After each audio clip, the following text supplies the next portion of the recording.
Maria Troya, and I am a postdoc researcher of the refugee project team and will be the person in charge of guiding you through this afternoon. We are profoundly honored to have you join us today to address one of the most critical and pressing issues of our time, the successful integration of migrant refugees and their children in European societies. As I said before, I will be your guide this afternoon as we navigate through the following hours, during which we will share valuable insights from the refugee and IMMERSE projects. This event is being recorded and streamed worldwide with more than 100 viewers joining us from across Europe and beyond. Having said that, let me introduce our distinguished guests for today's discussions, Professor Teresa Sordé and Professor Mercedes Fernandez, the principal investigators of the refugee and the IMMERSE project, respectively. Teresa Sordé Martí is a full professor of sociology at the Universidad Autónoma de Barcelona. She holds a PhD from the University of Barcelona and an SG from Harvard University. Teresa Sordé is the main researcher of the refugee project, effective practices in education, mental health, and psychosocial support for the integration of refugee children. Mercedes Fernandez holds a BA in law and PhD in economics from the Comillas Pontifical University. Since 1992, she has been a lecturer in economics, accounting, and finance at the Department of Industrial Organization at the School of Engineering. She became a full professor in 2019. Since 2000, she collaborates with the University Institute for Migration Studies, a center which she directs between 2012 and 2018, and which she returns to direct from 2021. She is currently coordinating the IMMERSE project on the development of integration indicators for refugee and migrant children. 3 years ago, we couldn't envision being right here at the European Parliament, sharing the outcomes of this collaborative journey initiated by a group of researchers and NGOs, including the support group network, the first refugee-led organization in Sweden. First of all, I would like to thank you, the member of the European Parliament, Juan Fernando López Aguilar, and the team for hosting us. Their enthusiasm from the very first day in supporting this initiative has been crucial for all of us being here today. Second, I would like to express my sincere gratitude to Ángel Fuentes, our project officer, for his dedicated efforts and help all throughout. Mr. Fuentes invited Professor Fernandez and I to celebrate our final conference together, creating an excellent space, an opportunity to promote the synergies and the so crucial and needed synergies between research, policy, and society. The main objective of the refugee project is to promote the dynamic integration of children of migrant and refugee backgrounds through education, with a strong component of mental health. Two main threads have sustained the refugee project. First, considering together education and MHPSS, and second, extending research-informed practices in both fields into a total of 46 pilot sites. Over the past 3 years, our research has yielded compelling evidence that underscores the transformative potential of successful educational actions. Actions proven to have social impact, that is, to enhance educational success and social cohesion across diverse contexts, previously identified under the FP6 included project. Our evidence-based mental health and psychosocial support approaches have also demonstrated their power and positively impacting the lives of refugee children, fostering a sense of belonging and overall well-being. We did not want to test, we wanted to have certainty to what we provide training on, implement, and evaluate had worked before. In doing so, our work has spanned a spectrum of formal and non-formal educational settings, encompassing reception centers, schools, refugee camps across Bulgaria, Ireland, Greece, Italy, Spain, and Sweden. We have introduced the successful educational actions in schools like Adario, a primary school in Acate, Sicily, a school that houses children from various backgrounds, including local children and those hailing from Tunisia, Romania, Morocco, Albania, or Ukraine. For many, the school is their primary connection to the community. We've also implemented successful educational actions and MHPSS approaches at Abi Modestplatz, an after-school meeting center in Malmö, in Sweden, catering to children and families with migrant backgrounds. These families include recently arrived refugees in the Middle East and North African region, long-term residents in Sweden, and even families originally from Ukraine but with Syrian roots.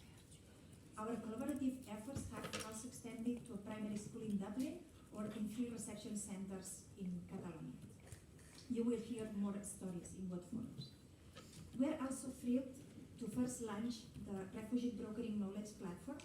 We envision that is a valuable resource enabling us to learn more from our evidence-based model with multiple resources ready to be used, draw inspiration from our pilot experiences, and engage in vivid discussions within our community section.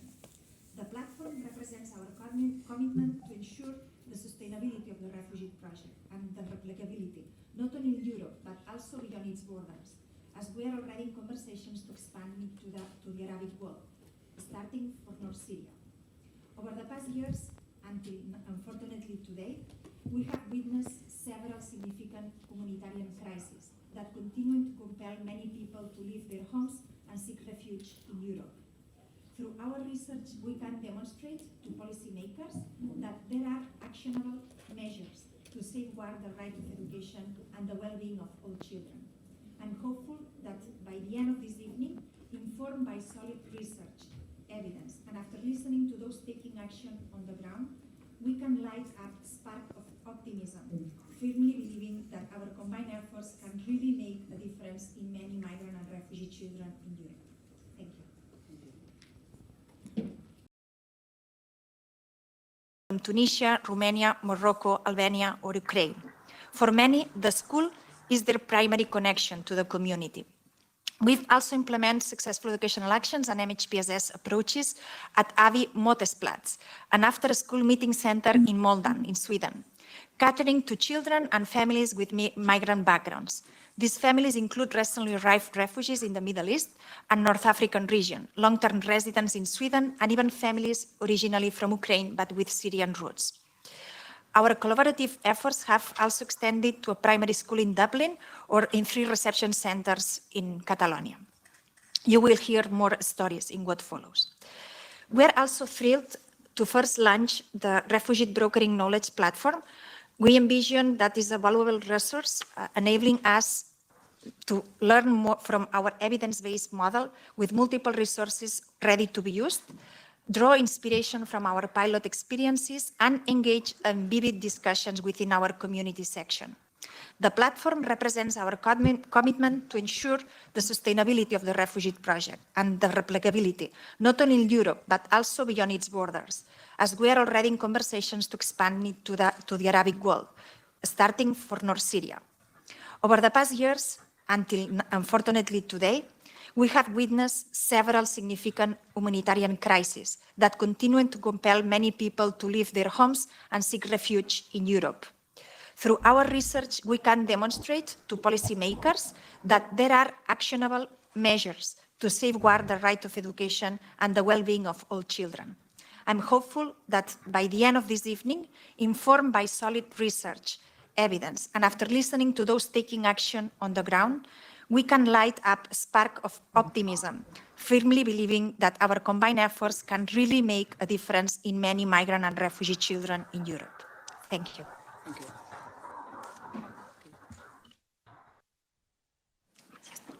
Thank you very much. Well, first of all, I would like to thank Mr. Fernando López Aguilar, the European parliamentary that is hosting this session, and in addition, our project officer, Ángel Fuentes, that has facilitated everything in this difficult project. Well, IMMERSE project is devoted to, finally devoted to the integration of migrant, to enhance integration of migrant and refugee children through the development of a set of 30 indicators.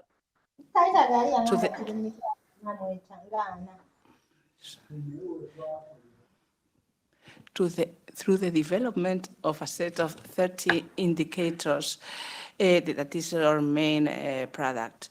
In addition, we have developed this. I think the most value-added, the most value-added source of this project has been the co-creative process that has accompanied this the development of the indicators. And finally, of course, our main aim is that we develop a set of policy recommendations in order to permeate the European society, and not only the countries, the 6 countries that are, have participated in this project.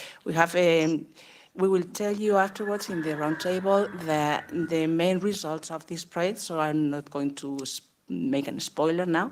But I would like just to share with you that the most important challenge that we have faced was just to collect data for 24,000 children in the pandemics. So we will share with you now in a few minutes in the roundtable how we could manage to do it in not only informal but in informal educational environments. So just hope it's worthwhile, the forthcoming session.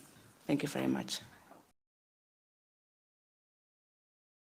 So we are now moving on to the first roundtable of the conference, titled The Socio-Educational Integration of Migrant and Refugee Children in Europe, Evidence from the IMMERSE Project. Dr. Mercedes Fernandez will be conducting this roundtable. Speakers, please join us at the table. Well, welcome to this first panel about the IMMERSE project. The title of this panel is The Socio-Educational Integration of Migrant Refugee Children in Europe, Evidence from the IMMERSE project. Then this roundtable is split into 5 interventions. First one will deal about the IMMERSE project, the presentation, a general overview of the IMMERSE project. You can please put the next slide. Yeah. Yes. No? Yes. This is, okay. So, yes, thank you. Then, as commented, we will offer an overview of the IMMERSE project, and then my colleague Inma Serrano, that is on my left hand side, will offer the main results of the dashboard, as I commented, the dashboard of indicators. And then my colleague Daniela Maruda will present from Pantheon University, will present the qualitative part of our project dealing with refugee and asylum seeker children in difficult environments. And finally, another of our colleagues from Save the Children Italy will present the good practices and policies. May I just read a short bios of my colleagues. Isabel Muñoz San Roque, that is going to present with me the overview of the project, studied educational sciences at the Complutense University of Madrid, where she graduated in 1994. Then she began in 1996 teaching at the Faculty of Human and Social Sciences at Comillas Pontifical University, where she has taught subjects on research methods, statistics applied to social science and education innovation, both at the undergraduate and graduate level.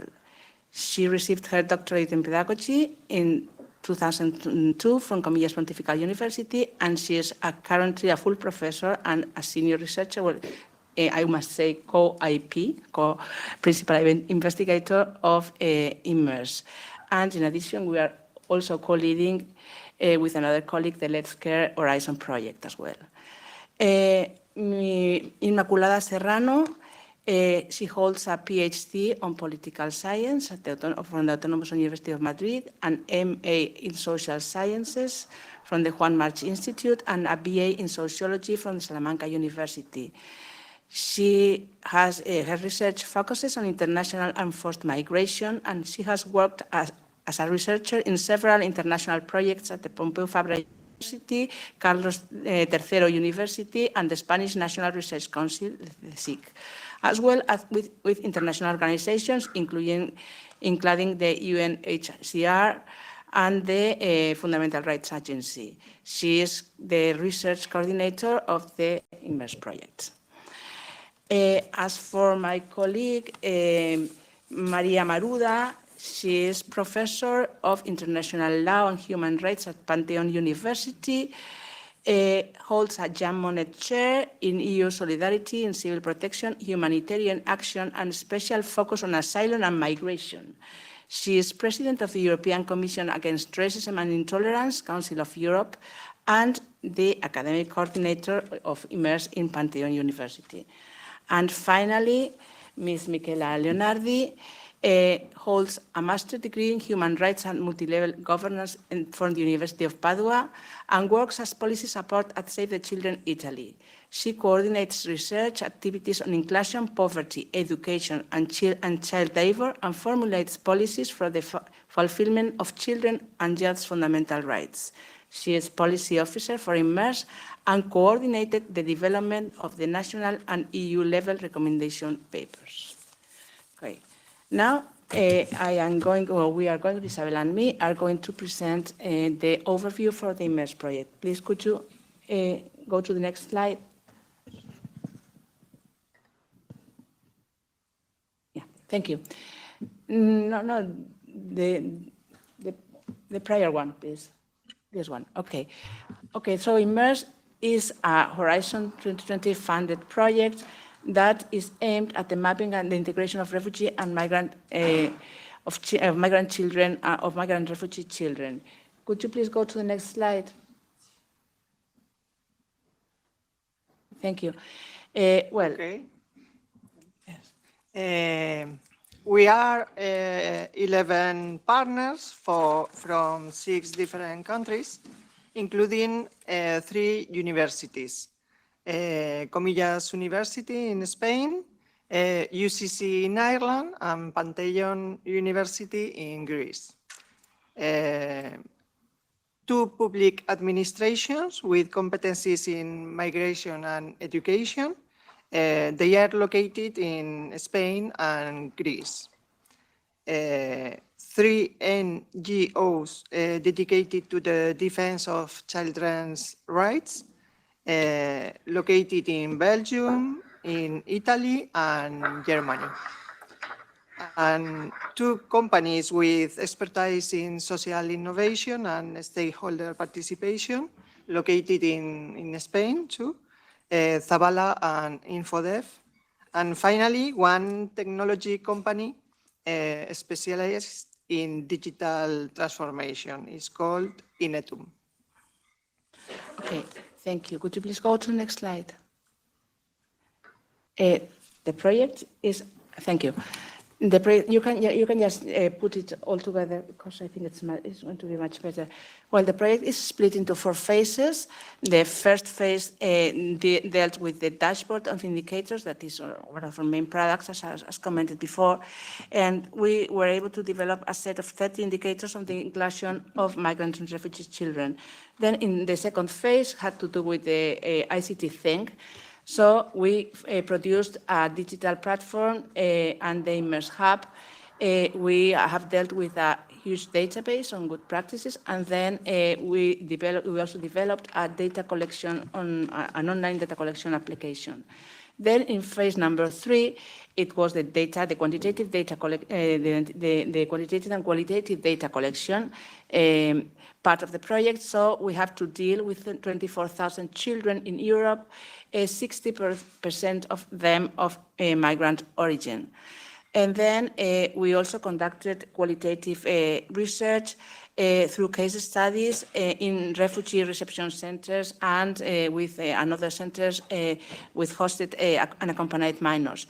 And finally, the fourth phase has to do with the policy implication of the project.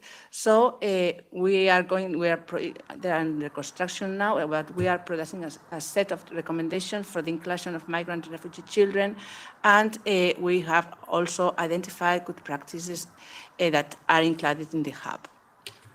Next slide, please.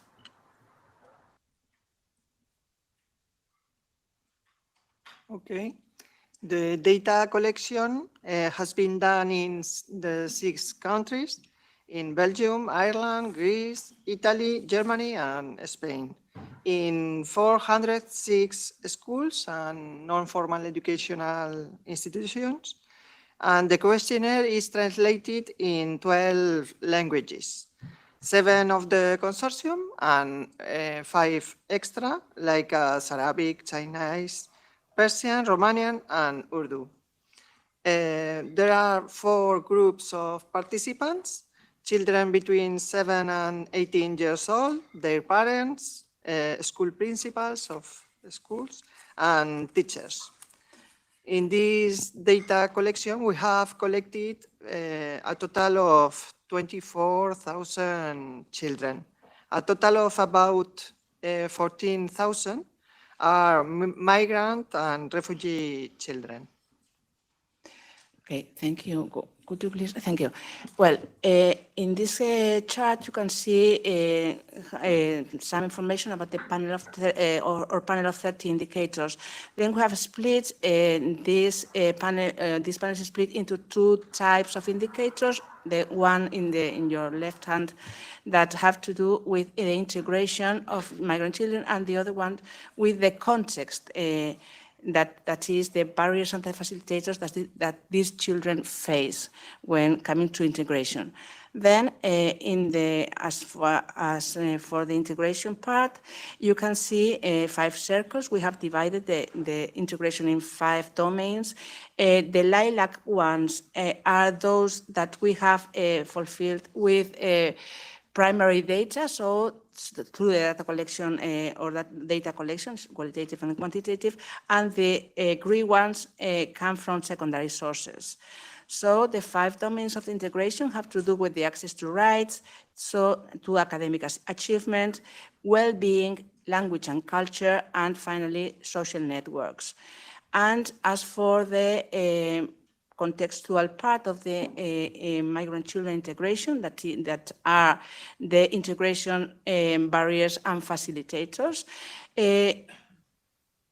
Also, the lilac part are extracted from the primary data sources, and the other ones from the currently existing indicators. Well, somehow transformed, of course.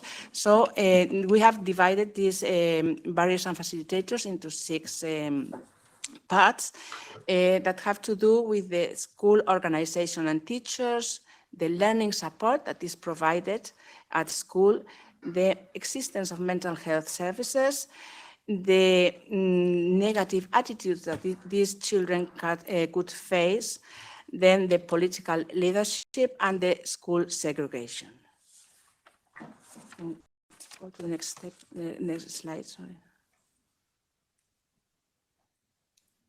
Okay, the IMMERSE Hub is in the IMMERSE project website.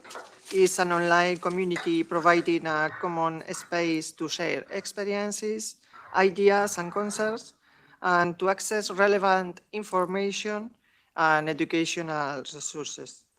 It is addressed to professionals in educational and social fields and stakeholders interested in socio-educational integration. The access need registration. The online digital database. You could please go to the next slide. Thank you. Yes. It's a collection of more than 100 resources, including good practices, projects, policies, pedagogical tools, and is addressed to professionals in educational and migrant sectors and policymakers. Okay. It's free to access, and it is available in 7 languages. And finally, the policy recommendations. We have a policy recommendation report at the national level for each country, and an additional policy recommendation document at the European level. Both of them, the national and the European level reports are currently under construction. Anyway, we have also produced 3 monographs that deal, as you can see in the slide, with the integration in general for the migrant refugee children. We issued a special policy paper on the COVID disease and migration. And finally, another one dealing with unaccompanied minors. And then we have celebrated, you can go to the next slide, please. We can celebrate, because I'm running out of time. We have just give you a hint on the national events that took place in the different countries that were quite successful, I dare say. And then that would be all for my part for the overview of this. And without dilation, because we are running out of time, then I am going to give the floor to my colleague Inma Serrano, that is going to present together with our colleagues from Spain, no? I think they are going to connect remotely? Mm-hmm. Okay, then they are going to present the main findings of the research, the IMMERSE project. Thank you very much, Inma. Good afternoon, everyone. It's a real pleasure, a real honor to present for the first time, to unveil the results of this very ambitious project. Many times we have thought maybe it was overly ambitious, particularly when we were faced with the pandemics, to be able to carry it out. I want to emphasize that there are 2 important parts to what I'm going to present right now, which is first the definition of the 30 indicators that Mercedes has already introduced. Julie, if you can go to the next slide. The first part is the added value of what we're going to present is that for the first time we have an instrument now that that allows us to compare cross-nationally the integration results of children in Europe. This did not exist before. The data did not exist before either, but we were first in an initial phase of defining what did we have to look for, in which things did we have to pay attention to understand better, and to monitor and to be able to monitor and assess integration and policy and programs addressing integration. We did not do this as a group of researchers. We did this from the very beginning, engaging in a very robust process of co-creation with the children themselves, migrant children of very different backgrounds and ages, their parents, their school communities, their educational communities, their families, the NGOs, and the policymakers. Together with them, we first defined the parameters, and Mercedes has already shown, we have the integration dimensions, then we have the barriers and facilitators. We also defined with them, validated in a process of iteration, different consultations at different levels, at different points, the variables. What did we have to look for? And how did we measure that? How can we do that and do that in a way that is relevant for the children, that is relevant for the teachers, that is relevant for the policymakers? And then we went out there and tried to get the data. We tried and prioritized to obtain already available data and information, but as probably most of the people in this room are already aware, this data is very rare to find, it's very scarce, there are a lot of data gaps there. So we had to go out there to gather the data that was not existing, that was required, and this is mostly the data that had to be asked directly from the children and from the teachers and the schools. And this was the greatest challenge that we faced doing this data collection in the middle of the pandemics across Europe. So we did all of this for the 6 IMMERSE countries because we had to start somewhere, but the vocation is to be for this instrument to become pan-European and to become stable in time so that we could repeat this ideally and to obtain the information that we are going to be seeing now next.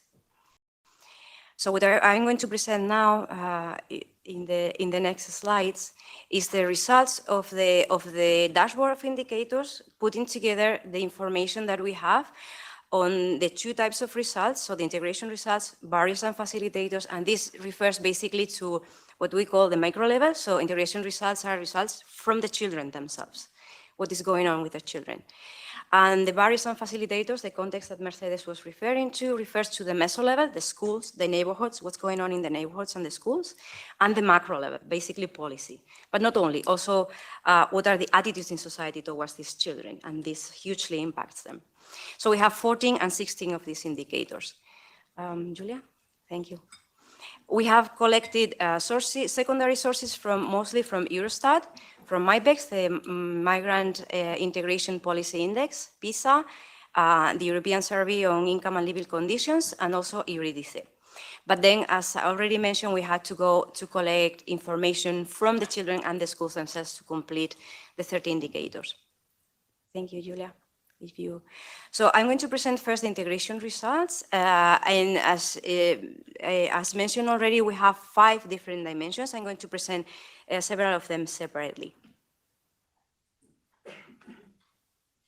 So what you see here is 2 of these dimensions: access to rights, where we have the scholarization results of children. Are they scholarized? If they are in compulsory ages in each of the countries, we have adjusted this. And as you can see, the results are quite good for all countries, with worse of results in the case of Greece and to some extent in Germany as well. And in the case of healthcare needs, whether they are met or not, for which we use EU SILC data, the results are also very good. So in terms of access to basic rights, this is the percentage of children, based on the secondary sources that we have consulted for this, of migrant background children that are either scholarized or who have had some medical needs in the last year, and these have been met. So for this very basic standard, basically the results across the 6 countries are relatively good. Things look a little bit different when looking into educational achievements. We have got this information on low achievers, or not being a low achiever, or not being an early leaver from education, from secondary sources as well, from PISA 2019, and from Eurostat, the most recent data from last year. And as you can see, in terms of educational achievements, that's when results across the board start to be a little bit less good, particularly in terms of academic skills, as documented in PISA. Next slide, Julia. These are the next 3 dimensions that we have seen for the integration results. And these are all data collected directly from the IMMERSE survey. So over 30,000 migrant background children are reflected here across the 6 countries. And we again are seeing the percentage of children, migrant background children, that have positive results in all of these indicators. So the first result that hits probably that hits us back with a hint of optimism is happiness, which is one of the best general results we have across the board. Of course, this tells us also something about our population. These are children. They are optimists. They are resilient. If you start to go to dig a little bit deeper, things start looking not so good, particularly, for instance, if you look into belonging, the sense of belonging at school, which is a very basic and very related dimension. The results are definitely not as good. You see a lot of yellows and a lot of reds there as well. In terms of language competence, in the first dimension, there is a lot of variation that has to do. For instance, in Spain, it's doing very well there, but we have a lot of Spanish speakers migrant population. Whereas in the case of Greece, where the worst results are, there is a different alphabet. There are specific barriers that have to do with the language itself and with the social context. And the other indicator on intercultural ties is a very interesting one that we came up with, trying to follow the intercultural paradigm. In following this intercultural paradigm, the ideal is that migrant children are able to maintain their cultural identities, while at the same time they can incorporate new ones, new values, intercultural competencies, and so on. So what this percentage measures is children who maintain that identity, but at the same time identify with either other categories, geographical, cultural, that are not related to their origins, or more transversal, like people of my age, people of my gender. So the results are relatively good in the sense that They are, in some countries, they are almost close to half.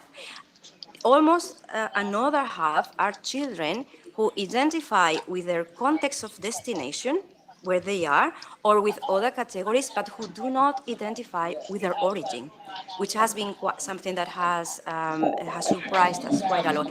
So the end that we need to keep improving in this intercultural paradigm is for migrant children to be able to feel comfortable and to maintain their cultural identities as well. The final dimension, which has to do with social connections, reflects both whether children feel they have support from their friends and from their teachers, and whether they trust institutions. The best news here is that trust in institutions is quite high. It's lower for migrant children, which I will refer briefly later on, how this compares to native children across the board.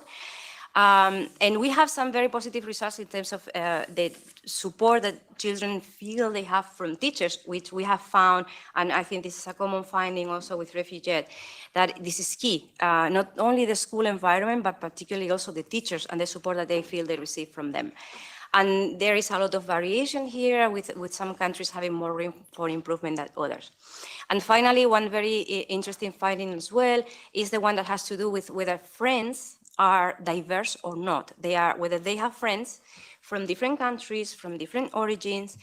And again, we find mixed results in the sense that this is around half of the children that say they have many of these friends, but still it's very remarkable that migrant background children are much more likely to say so than native children. So this is also a very important nuance finding that we have come across to keep working at. Julia, you can go on. So this is just to give you a hint of how putting together all of these indicators gives us a comparative perspective of where are the areas of improvement across the board. We start with Spain because it's the country with the largest number of top scores across the indicators. So it's the country with the best results in terms of integration results at the child level. If you can go ahead, Julia. And to the next one, here you have the south of Europe, and basically, sorry. Italy has a very similar pattern, only with worse results in social aspects that have to do with the support they receive from children, from other children, and from their teachers. Whereas Greece has worse results in a few other indicators. Julia, you can go ahead. So here we have the comparison with the north of Europe, Spain as a baseline always as the country with the best results. And again, there are a few dimensions there that there are room for improvement, but what Germany and other northern countries have in common is also better results in the intercultural ties and in the diversity of friends, which probably has to do a lot with the migration history of these countries. Here is Belgium, which also improves the results of Germany, and finally Ireland,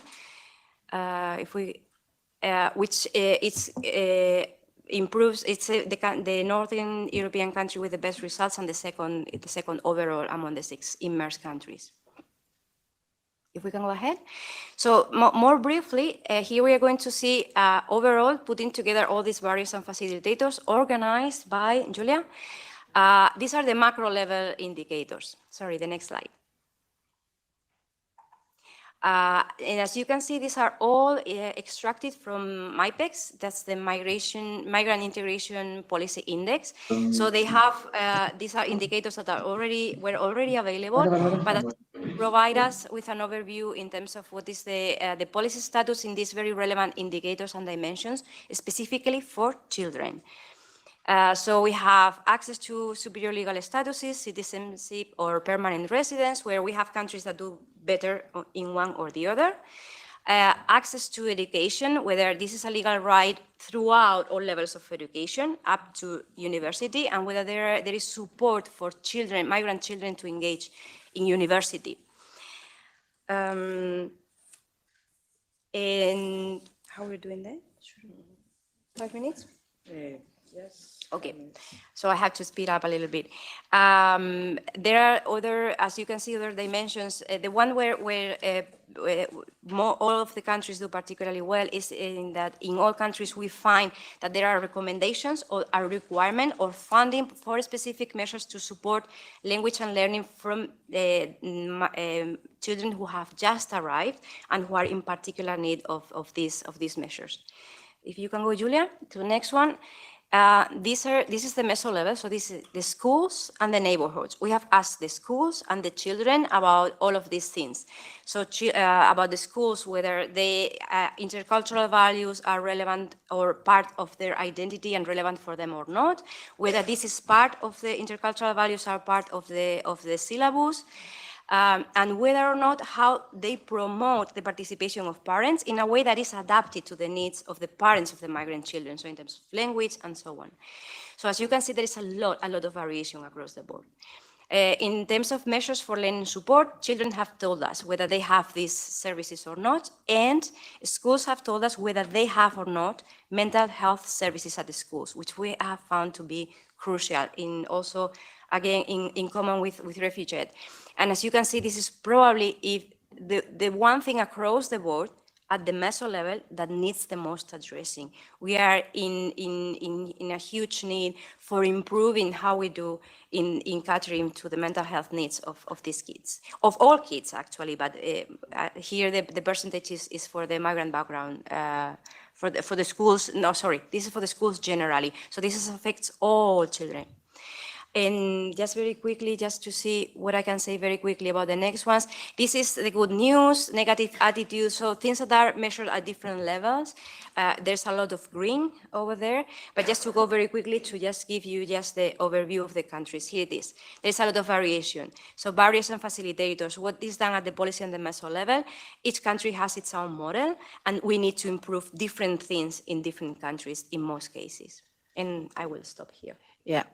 Yeah, we have to stop here because Mr. Juan Fernando López Aguilar, the member of the European Parliament, is going to speak just now, no? So I think we are interrupting the panel, and then might be we can continue afterwards with the remaining interventions. Anyway, thank you very much.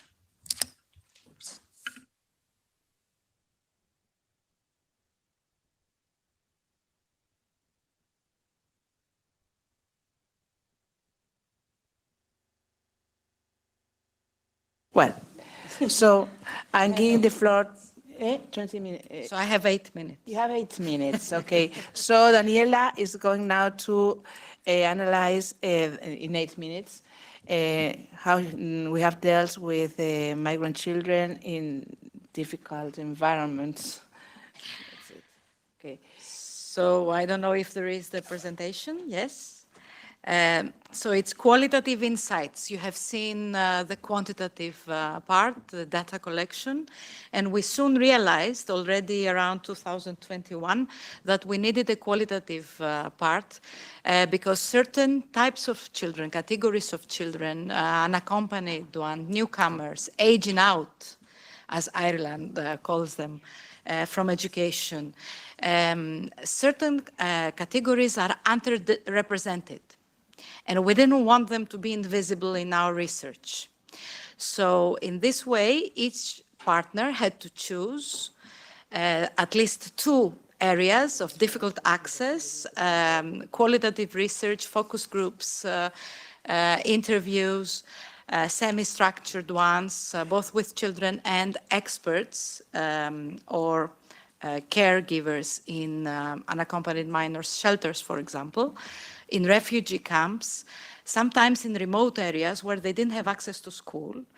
And therefore, this was the qualitative part of our research. And somehow, we also managed to combine this with quantitative aspects as well. So unaccompanied minors from their shelters could also complete part of the survey. So we kind of compared then qualitative insights plus quantitative from unaccompanied minors, because there was no other way to really know which of the refugee children, unaccompanied minor children in schools were indeed without families, etc. So we accessed shelters to capture underrepresented groups, children's experiences through qualitative case studies. In 6 countries, 13 case studies with 91 child and youth participants. And now you will see from the different deliverables and the publications that will soon come out that we are talking mainly of unaccompanied children and newly arrived migrant children or other children in vulnerable situations from 9 to 21 years old. Now, the research is for education and it would normally be until 18, but since a number of children arrive and they take part in classes of lower, let's say, level, at times we would find in classrooms, in NGOs, premises, in camps, in shelters, children above the age of 18. Experts, caregivers, social workers were also interviewed, and the analysis includes the same indicators that were presented. Next slide, Julia. You will see part of the quantitative let's say, aspect and then compare it. When it comes to language and cultural dimensions, so how, for example, unaccompanied minors feel their language capacity is, what is the level? We will see that in all the results, we have 10% or even 15% lower than the general sample. So when they don't have the support of the family, this is much more difficult for them on language support. And you see how it shows for the specific category in this slide of unaccompanied minors. We were about 460 in Greece, 286 in Spain. So we do have an important sample. Level of language competencies connected to a feeling of self-confidence. Therefore, qualitative research outcomes, at least on unaccompanied minors and other refugee children in non-formal education, plus their survey results, should guide our support systems, whether in schools or non-formal settings. And also, the second aspect was the cultural dimension, so how close they feel to their country of origin. It was strange for us to see that they didn't feel as close to their country of origin as one would have expected. So are we maybe following assimilation policies? This was a big question mark. Next slide. Or should we be doing more on intercultural or multicultural education in schools? So this is something that came up when it comes to unaccompanied minors, and it's important to connect it, to compare it to the general sample, and especially how teachers and school principals feel differently when it comes to multiculturalism and how schools are supported in this. So this was a very interesting aspect, since 40% of unaccompanied minors feel closer to people from their country of origin and 40% closer to host countries. So this is where we stand, and in several countries it's Julia. Now, the sense of belonging, again, 10% worse in relation to the general sample. And there is an importance of understanding the coping mechanism, of course, also of unaccompanied minors. Can we move maybe to the last slide, because it's important to see this one, because the overview is more or less the same. There we are. So when it comes to unaccompanied minors and refugee children in our quality research, we see that school is very much an essential experience of childhood, especially for children that don't have this. They are still in camps in difficult environments, and it's paramount for creating a sense of belonging and of providing opportunities to develop and improve both language skills, but also find future employment. Education is central in building friendships with peers and in strengthening their well-being and sense of belonging. Family is crucial. That's why we see the worsening, let's say, levels in almost all our research. And when absent, especially for unaccompanied minors, support schemes need to be holistic, not just on language, but also concerning their own identity and stability. Unaccompanied minors and children under international protection, when enrolled in schools, feel unsatisfied if their previous school experience is not assessed. We have no ways of assessing that.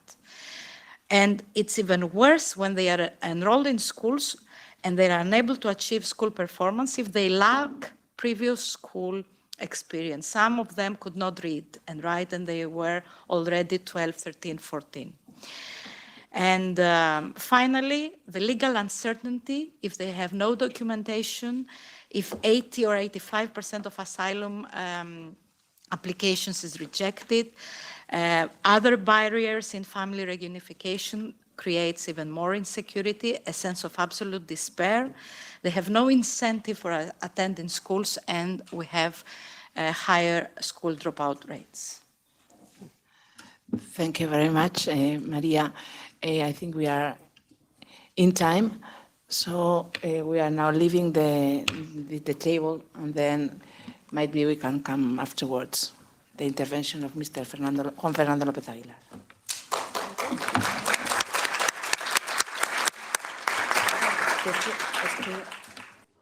Thank you very much. We are about to start again, please.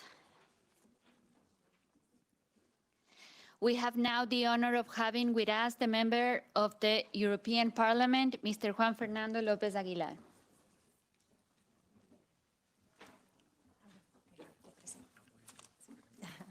Muy bien, pues, so good afternoon. Juan Fernando López Aguilar is originally from Las Palmas de Gran Canaria, and he has a remarkable academic background, which is relevant for the forum today. Since 2009, López Aguilar has been a member of the European Parliament and a member of the group of the Progressive Alliance of Socialists and Democrats, and he currently holds the position of President of the Committee on Liberties, Justice and the Interior at the European Parliament. What makes even more sense that he's with us this afternoon. López Aguilar's contributions to Spanish politics are also significant. He was the Minister of Justice in Spain from 2004 and 2007 during the government of President Rodríguez Zapatero. And notably, López Aguilar's deep concern for migration and refugee issues is reflected in his pivotal role in advancing the new Pact on Migration and Asylum for the European Union that he's going to be talking about. Thank you. Thank you. Thank you for being here. My pleasure. Welcome to the European Parliament. It's my privilege. Research project. I'm impressed and moved, because it takes certainly research, but it takes a lot of explanation, reaching out to the public, which is, if I may say, the hardest challenge we face here in the European Parliament. You know that you are in the premises of the European Parliament in Brussels. This is a unique institution. This is the only one directly elected institution in the European architecture. We are here by the universal suffrage of nothing less than 450 million European citizens. Among them, many of you, I assure. And this House has no democratic deficit at all. This is a lawmaking body. Actually, it's the only directly elected supranational legislative body in the world. This is a lawmaking body. We do make laws here. But we do have a deficit, which is reaching out to the public. We represent democratically. That is a huge challenge. And believe me, I can only appreciate researchers and institutions, think tanks, NGOs at times that help us to reach out to the public we represent, to the citizens we represent, particularly of the matters of our utmost concern. And certainly migration is. I have the honor to chair for some years the #1 lawmaking committee in the House, which is precisely the Committee of Liberties, Justice and Home Affairs. It deals with fundamental rights, liberties, all the way to security matters, including criminal law and procedural guarantees.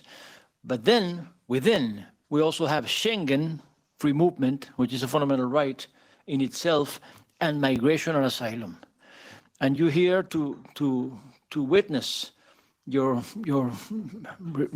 field of research, your field of interest on migration-related issue, particularly integration from migrants, social inclusion, of migrants, which is one of the component elements of the whole puzzle that we cherish so much in the work we carry out here. And let me just share some few words, because time is essential in the kind of work we do here. And regrettably so, I have a lawmaking legislative procedure, which is the so-called trilogue, which is the final phase of some legislative files that we've been working on for some years now, half an hour from now. So I'll make a short summary of the situation as to the Migration and Asylum Pact, and then maybe I can even take some questions so that maybe you can try to touch upon something that has called your attention. Let me just put it bluntly and make the long story short. Migration and, as an extension, asylum were for long the competence of sovereign states, was the realm of sovereign states, the domain of sovereign states. No longer. This is to be so when the Treaty of Lisbon entered into force with the area of liberty, justice, and security, with a clear mandate that we put in place not only a migration and asylum policy making, but a migration and asylum legislation. And that we have done through the years. We have put in place a so-called migration package, we have put in place a so-called asylum package, but yet throughout the years in which it has been in place, there have been a number of problems arising, and we cannot escape them anymore. First problem, solidarity is the missing link.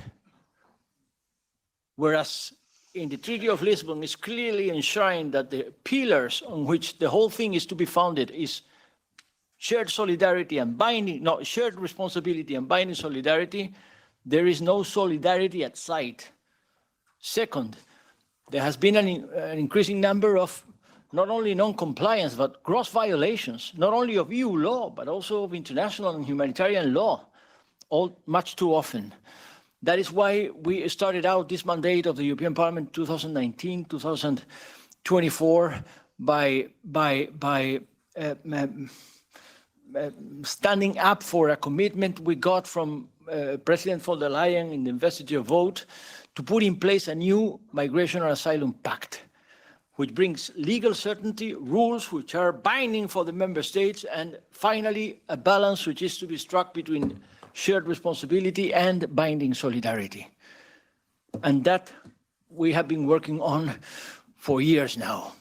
The second point, to make the long story short, is certainly migration and asylum are the most divisive issues in the European agenda, believe me.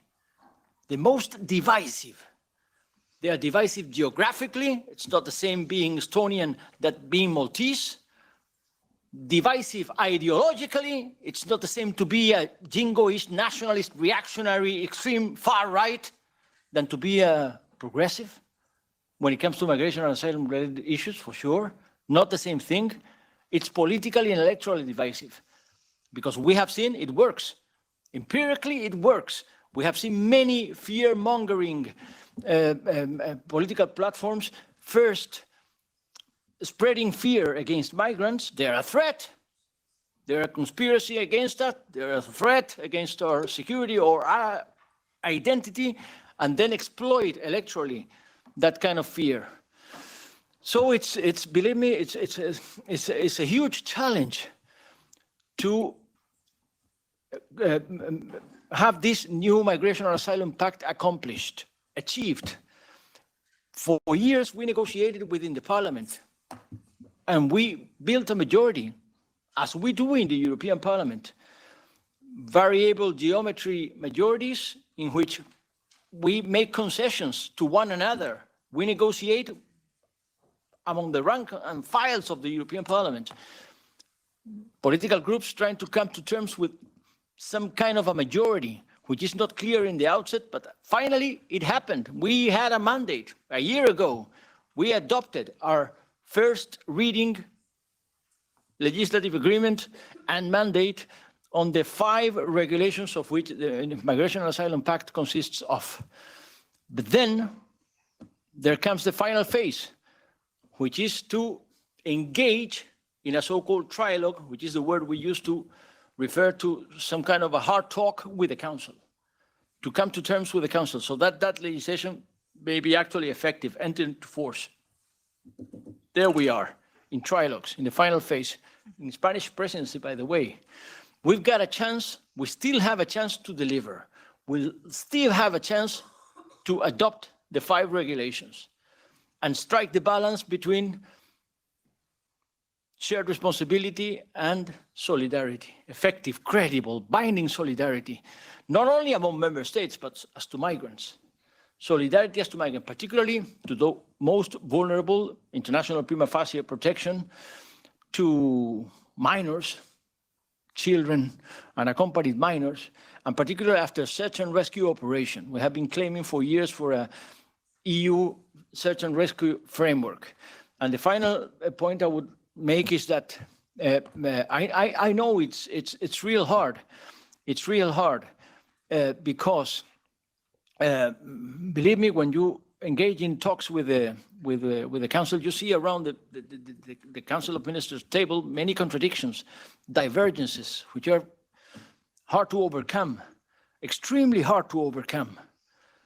And of course, solidarity in itself has many enemies around the table of the Council of Ministers. Believe me, I have seen it live. Utter incompatibility, not only contradiction with solidarity, incompatibility with the very idea of solidarity, but yet we have to fulfill the mandate, which is enshrined in the treaty, that there must be solidarity when it comes to not only managing the external borders in a way which is consistent with international humanitarian law, with international law, and also by the EU law we are setting forth, we are putting in place. And so I can only thank, I can only appreciate your impetus on social inclusion and integration of migrants. Integration of migrants. That is, believe me, a point I am very fond of. Migrants are not a threat. Migration is not a threat. It's a fact. It's always been a fact. It's the history of mankind. The history of mankind is the history of migrations. Second, most of migratory fluxes are not aiming to Europe, despite all the fear-mongering, which is spread all around. Not true. Millions and millions and millions and millions of Africans are in the move within Africa. They are not aiming Europe. But the share of those who are willing to risk their lives or lose it in the attempt of setting foot on European soil deserve better. They deserve better. There must be binding law for all the member states when processing their requests, be their asylum requests, be their simple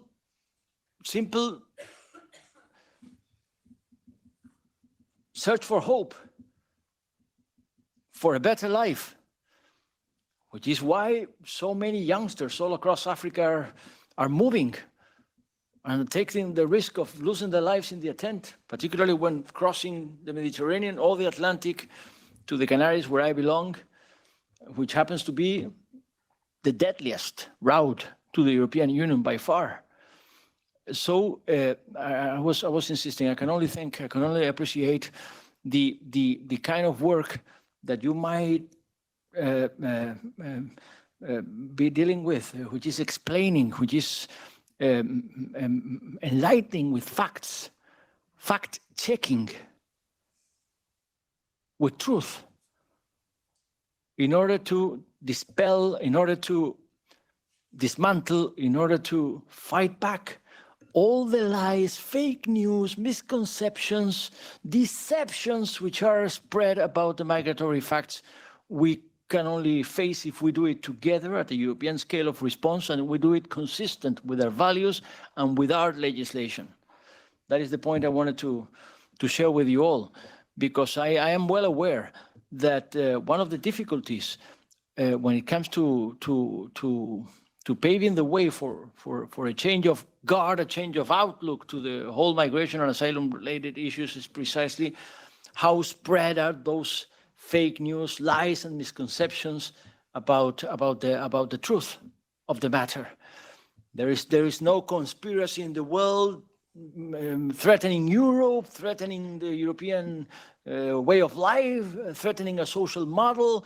They are not a threat. They are not conspiring against us, and they are not going to be deterred simply by rebutting, by rejecting, by pushing back, by paying someone to prevent them from coming, paying someone, whomever, to hold them in some retention center, be it in Libya, be it wherever,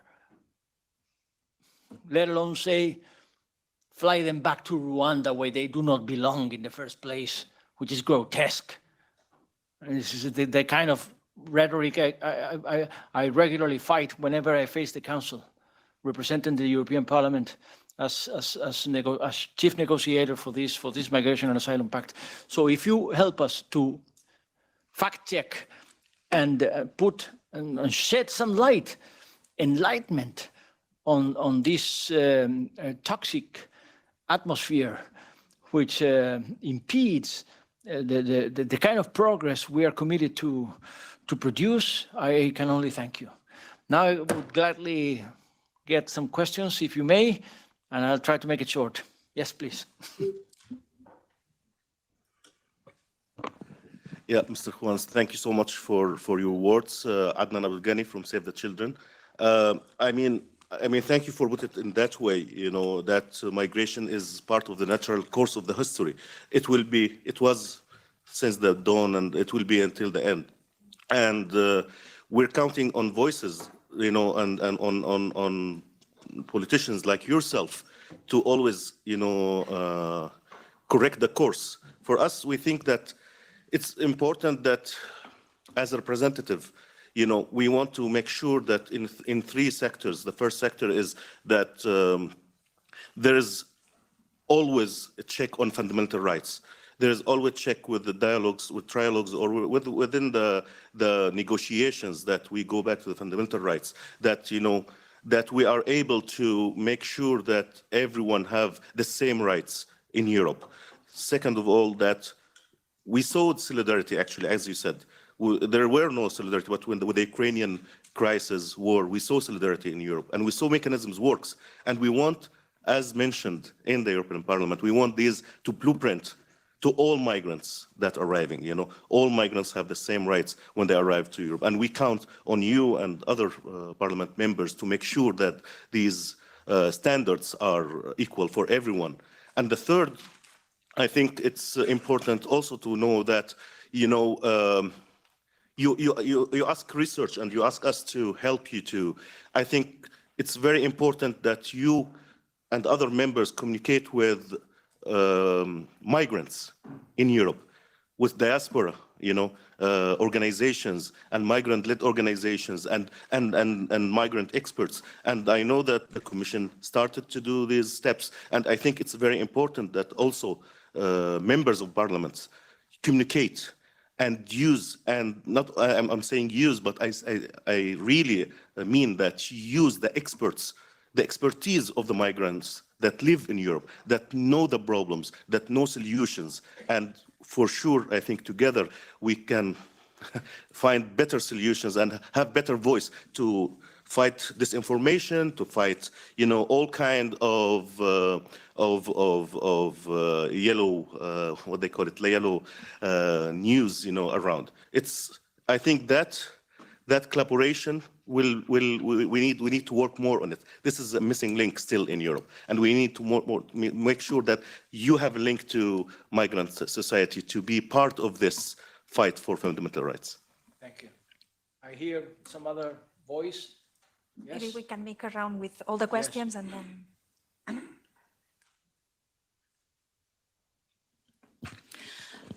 Thank you very much for these inspiring words. We are so much surrounded by national populism at national and European level, especially on the toxic issues of migration, so that it is really entering in the European Parliament to hear, let's say, another discourse is already really a reward for all our work. You mentioned the new impact on asylum, on migration and asylum.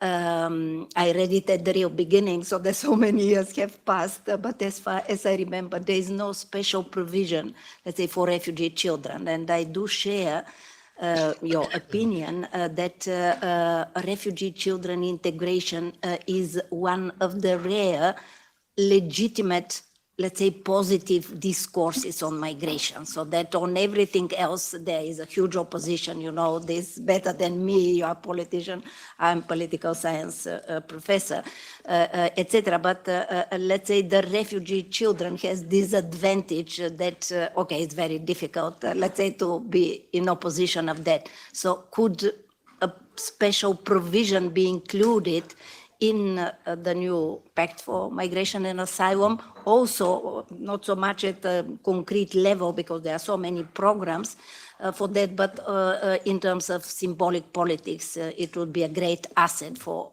all of us. Is a last question there? Thank you very much, Professor Maria Daniela Maruda, Pantheon University from Athens, participating in IMMERSE project. Thank you very much for your support and for asking the findings of the research. Do we still have time until the EU Asylum and Migration Pact is been adopted? Hopefully, I certainly hope during the Spanish presidency, because afterwards I have no hope, honestly. So for us, we still have 2 months. That's it. And already certain changes are concerning. For example, for family reunification, and we have seen unaccompanied minors need their family. Siblings are not considered a family after the reading, the last reading of the EU Pact, one of the drafts. So if a sibling, a brother and a sister is not a family, then I'm really worried about what the outcome of this EU Pact will be. And secondly, I totally support the fact that integration policies are not there or have no real strength in this EU Asylum and Migration Pact. And this affects everyone, even people, migrants that have been in our countries for second generation, for ages, and now they suddenly find themselves not welcome. Thank you. Thank you for your input. I'm going to try to react with some quick response and try to make it shortly. First, migration is a fact, I said. We're living in a global world more than ever before. Migration is an unstoppable fact, unstoppable. At a global scale, there is no way that the so-called denial attitudes, simple rebuttal, simple rejection, paying someone to externalize our external borders or to have them out for the sake of paying someone, for the sake of bribing someone in Africa or something, it's going to work. It's unworkable. It's a dystopia. It's absurd. So believe me, it's a real fight to simply set this principle. In I thank you if you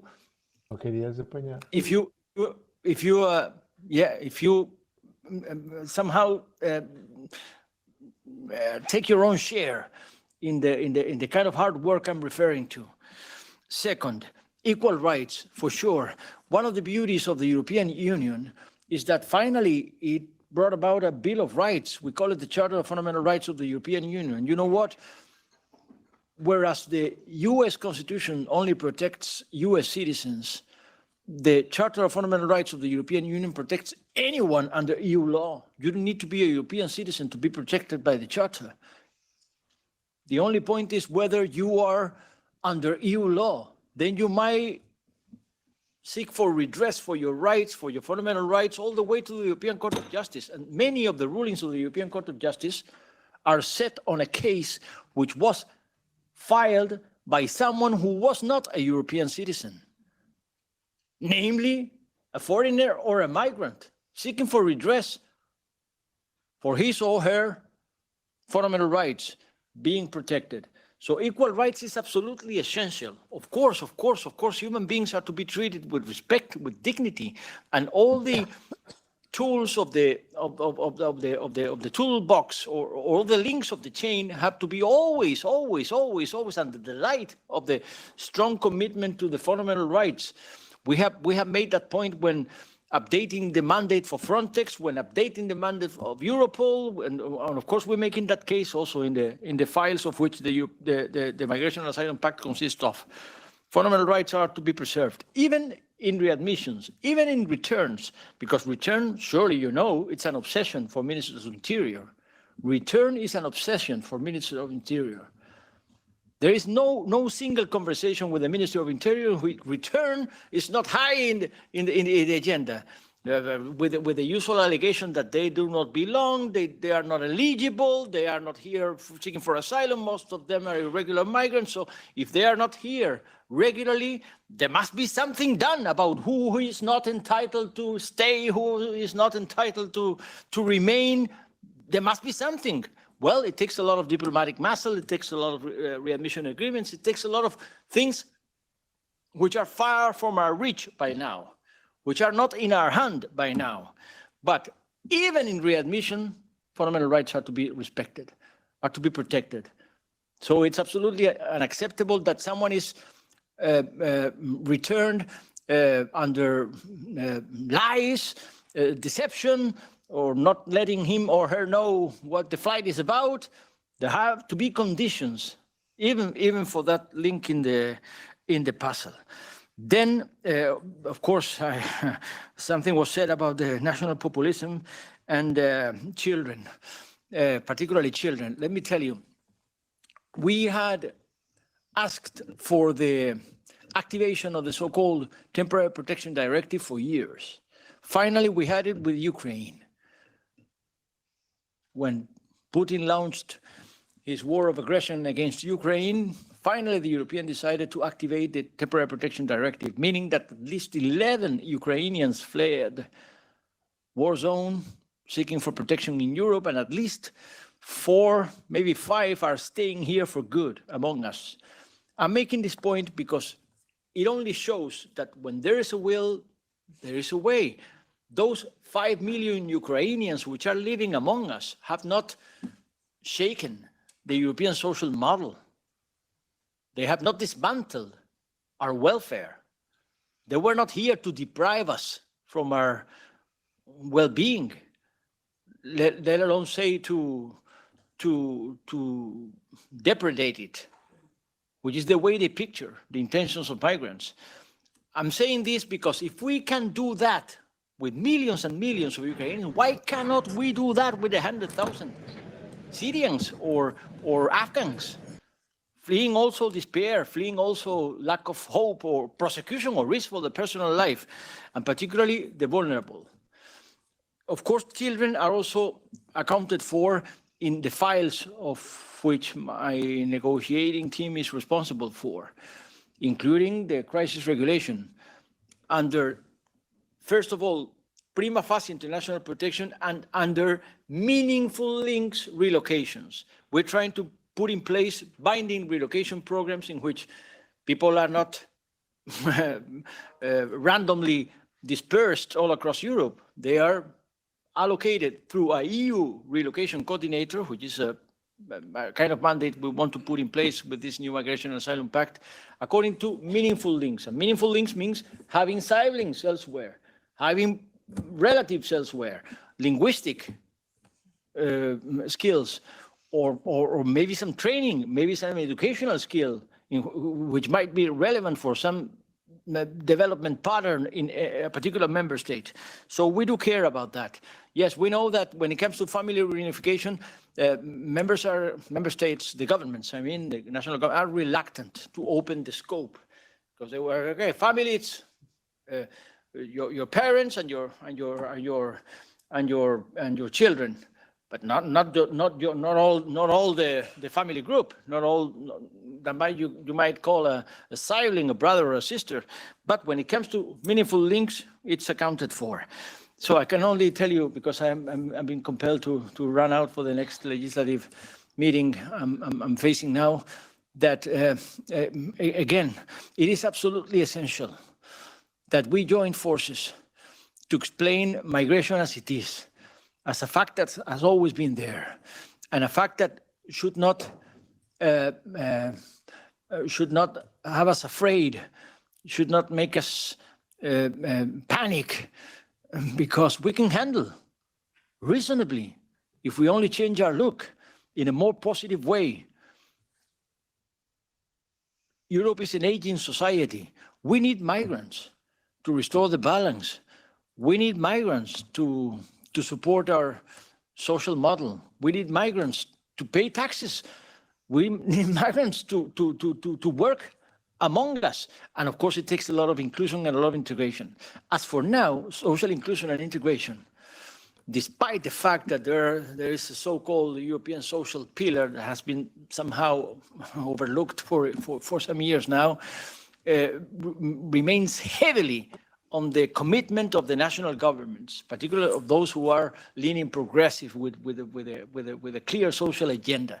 But yet, I do endorse absolutely that it should take a lot of European budgeting and European financing to support the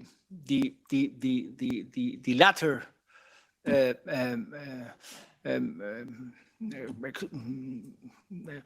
component element of this whole puzzle, which is precisely once they are here among us and working among us, it takes a lot of social inclusion and integration to protect them with equal rights, as we have done with the Ukrainians, because Temporary Protection Directive precisely entails the right to move, the right to free residence, the right to work, the right to job, the right to social services, the right to healthcare, the right to education for children, the whole thing, the whole pack. If we have done that with million Ukrainians, why cannot do that? Why cannot do that if we only will? Do it with those who are once after at times tragically sacrificed everything for the sake of making it here. They deserve better. I thank you all. I have to go. Thank you.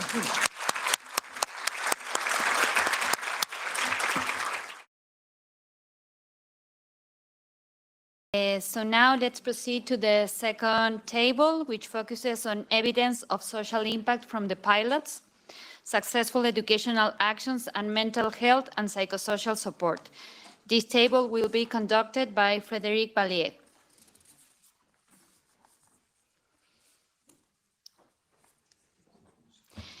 Frédéric Vallier is an associate professor in global health and psychology and the director of the Trinity Center for Global Health, where she also directs the PhD in global health. Frédéric's current research portfolio focuses on the application of psychology to global health, with a focus on global mental health, health system strengthening, and human resources for health.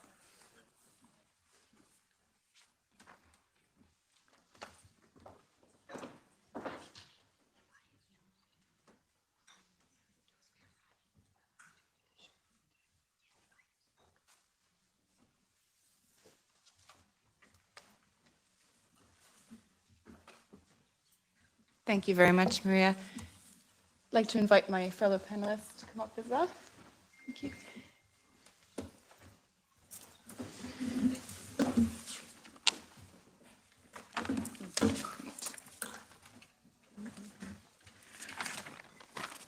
So just to thank as well MEP López Aguilar, I think that was a very inspiring presentation that he gave. I'm going to remind my panelists to please try and stick to the time allocated. I'll give you a 1-minute warning when it's time to wrap up. I think we need to make up for a little bit of lost time. So I am very pleased to introduce our first presentation, which will be given by my colleague, Sarah Kate Landry-Walt. And Sarah Kate is the technical officer for the refugee-ED project, is the co-director of the Mental Health and Psychosocial Support Research Network, and co-chair of Working Group 4 on the MHPSS roadmap, which focuses on research, evidence, monitoring, and evaluation. She's a central figure in the International Federation of the Red Cross's Psychosocial Reference Center for Migration and Research specifically, and she's worked as a technical advisor and researcher in the Middle East, Central Asia, and South Africa. Thank you, Sarah. Great, thanks, Fred. And thank you, the refugee team, for having me here to speak about MHPSS. I'm part of a wider team and representing the MHPSS Collaborative, as well as TCD, Trinity College Dublin, on the MHPSS. Could we start the slide, please? Great.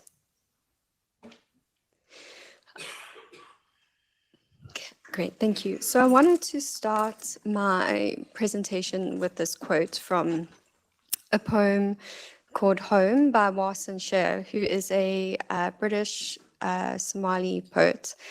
And she says that no one leaves home unless home is the mouth of a shark. And I wanted to frame the conversation today just to recognize that children have left their home, and that part of this project that we're working on is also to help them re-establish that sense of safety and belonging that is often found in the home.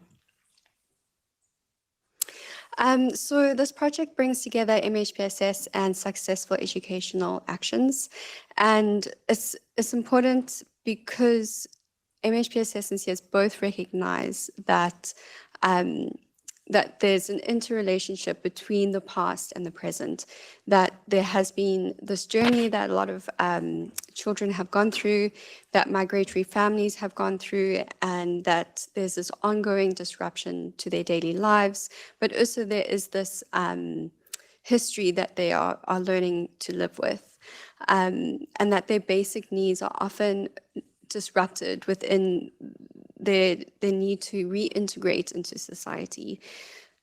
We also recognize with MHPSS and SEARS is that we have a responsibility. And so with the approach that we adopt by bringing MHPSS and SEARS together is that we're also bringing the host community into the solution, and that we're improving people's ability to access their basic needs and services, as well as, you know, children are the future leaders. They are the future citizens of the world, and they are the ones that are going to be making the decisions.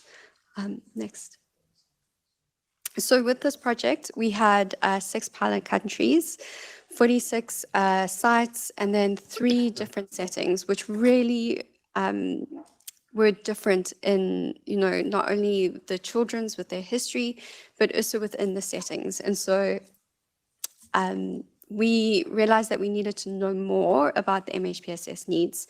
And so the team adopted the WHO definition of mental health, which recognizes that mental health everyone has. It's not for certain individuals, it's not defined as conditions, but that mental health is a positive way of being. And that it's a way that a person is able to realize their abilities. They contribute to their community. And so we then took a step further and did a needs assessment, where we found that there was really, and this was across all of our different locations, so that was 46 pilot sites, that there was a need for mental health understanding, the literacy, so what is mental health, how does it impact people, and how do we identify different mental healths and psychosocial needs, how do we create culturally sensitive approaches, what are the tools that can be used to identify distress, and how does that also impact how children are interacting within the schools. So a lot of children did show signs and symptoms of distress, anger, isolation, hopelessness, trauma, and depression. So our approach was to build teachers, caregivers, communities with a social emotional literacy, give them a language around mental health, psychoeducation, which is to help them understand how people are impacted, how to support them, so how to rebuild these connections. And so one of the ways that we did this was to create a foundation through an online basic mental health and psychosocial support training. So this was released to all the pilot sites, and based on this foundational knowledge, we then did in-person trainings.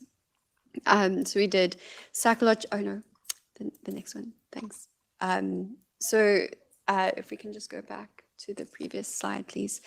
Yeah, so we did social emotional learning, we did psychological first aid, and we also did psychological first aid for children, which was really just looking at what are the ways that children are impacted by stress, and then what are ways that caregivers can support children within this, and then also knowing when do they need to refer for specialized services.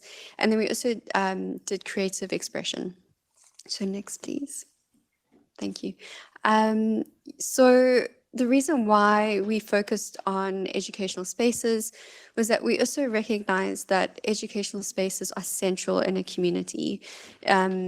There's also a lot of, there's a system and a space that's already set up, so we just kind of have to step in.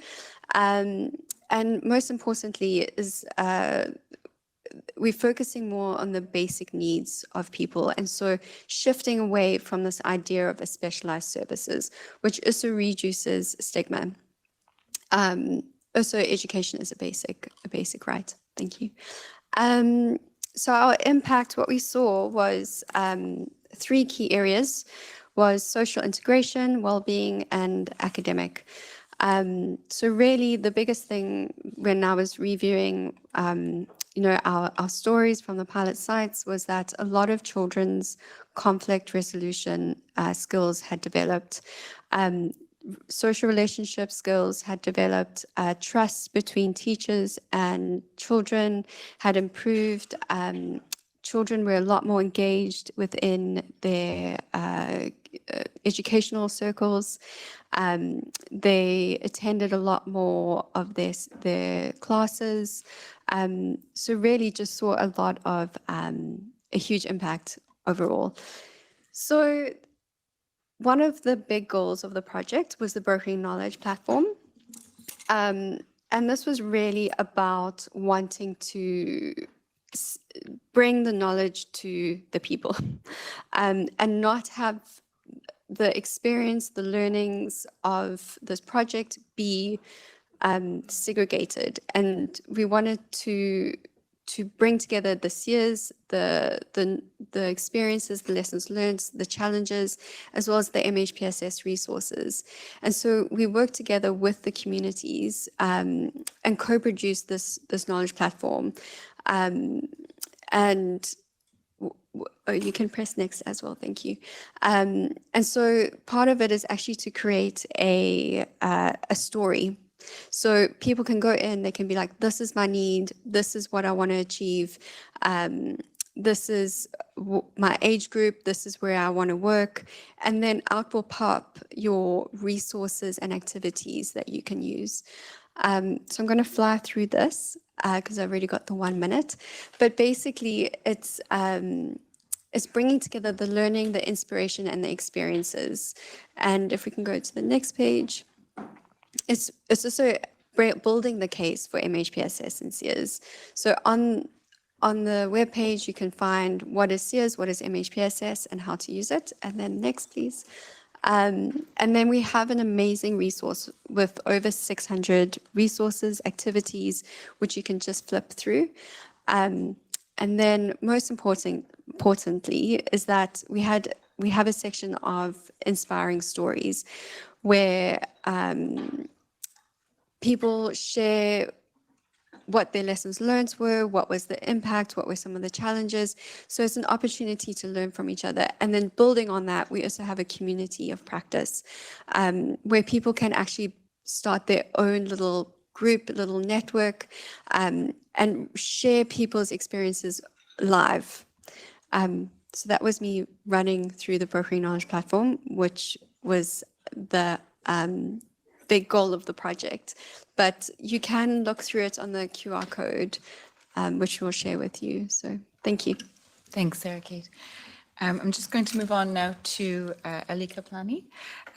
Ellie is a sociologist focusing on matters of gender, LGBTQI+, domestic violence, trafficking, restorative justice, human rights, and inclusion. She's conducted academic and field research for the Human Rights Defense Center, United African Women's Association, Restorative Justice and Mediation Lab, and Anti-Corruption at Youth in Greece. She's currently project manager and social researcher at KMOP. Over to you, Ellie. Thank you. Thank you very much. Good evening, everyone. My colleague Christa Soteriou and I were very delighted to be representing MOP in this IMMERSE and REFUGE-ED joint conference, and also seeing how these two projects can be combined, their outputs and findings for a better and more inclusive society. So through the REFUGE-ED project, we had the opportunity to observe the dynamic and the practical supplemental coexistence of educational and psychosocial support practices in school settings. In Greece, we began the needs assessment with 10 pilot sites, but due to relocations of refugee populations and the transfer of teachers and school staff to other regions, we implemented the practices with in cooperation with 8 schools in total. We followed a co-creation procedure to create a plan on how we will implement and the practices and which practices will be implemented. And as was co-decided with the schools, the successful educational action that was implemented was dialogic literary gatherings. So, as you can see, a dialogic gathering is an educative and cultural activity where people get together to discuss and create knowledge and meaning about the best universal cultural and scientific knowledge. So in the dialogic gathering, the attention is not only put on the author, the era, or the technique used, but also on the feelings, the thoughts, the interpretations, and the interventions made by the participants, in our case, the young participants. And of course, their reflections on the artwork under discussion. So, among others, this practice, if we can go back, thank you. So this practice lies on the basis of egalitarian dialogue and the equality of differences. And this means that people express themselves and their argument is valid based on actually the validity of their arguments rather than any other characteristic or status such as power. And also everyone is respected and they are different, and this makes them equal. Now, in terms, if we can now move forward, in terms of the mental health and psychosocial support practices, we focused very much on psychological first aid because teachers have not previously received any training on relevant practices, and as they attested, it was very, very important to integrate this method in their day-to-day approach. So the incorporation of this element of PFA in the trainings that we organized in Greece provided the teachers with the chance to effectively handle crisis situations, not only, as of course mentioned previously by Sarah, not only within the DLG circle, but also outside of it. And they had to combine to use these two practices supplementary. And we were very enthusiastic to combine these two methods these two components as a way to address sense of belonging, well-being, and academic and students' academic progress holistically. This combination for us specifically meant that children would discuss values, concerns, issues, or even the meaning of simple words in dialogic literary gatherings. And then intervention of mental health and psychosocial support would be made ad hoc and when deemed necessary based on the discussions made and the issues that were raised during the circle. And of course, this specifically applied to children who were in distress after discussing something specific during the DLGs. So in terms of more specific impact through the DLGs and of course as enhanced as enhanced by PFA, the participating children improved their comprehension and their communication skills, and they also expanded their vocabulary. For instance, during the studying of Odyssey, by Omer, and especially the excerpt by that focuses on the Odysseus companions opening the Aulus bag out of suspicion that Odysseus hides treasures. Children from one class, sorry, I got the 1 minute warning. So the children, they learned the word suspicion, and they also got to discuss on what it means to suspect your friend, and how can you handle this situation? How do you address it? Then children also enhance their sense of community and their cultural intelligence, showing increased interest on their classmates' cultures, and also supporting one another. Characteristically, there was a paradigm of older children supporting younger children in the first steps of the DLG sessions. And finally, another great impact was the development of a safe space and general confidence of children. And for Greece, one of the greatest achievements was that there was a child on the autism spectrum, and after actively participating in the DLGs, they no longer needed a parallel support teacher to participate in the class. So I will now keep to the minute, and if you can allow me to close with a quote from our teachers, which was very important to us. There were many, the teacher told us that there were many times that students came to me to suggest paintings, music, or literature to work on because they wanted to share parts of their culture with their classmates, or because they happened to see, hear, or read something that they liked and wanted to express their feelings and exchange views with other students. To us, this was remarkable, as formerly many of these children were shy or talked and played only with specific children in the class. This form of participation is something we have rarely seen before. Thank you. Thank you so much, Ali. Thank you. Next, we have Tiziana Chiappelli. Tiziana is lecturer of intercultural communications, gender studies, and multicultural education at the University of Florence. An experienced researcher on national and international projects, she has investigated the processes of social cultural inclusion and exclusion of minorities with a focus on migrants, gender and cultural differences, educational systems, and active citizenship processes. Thank you, Tiziana. Thank you so much.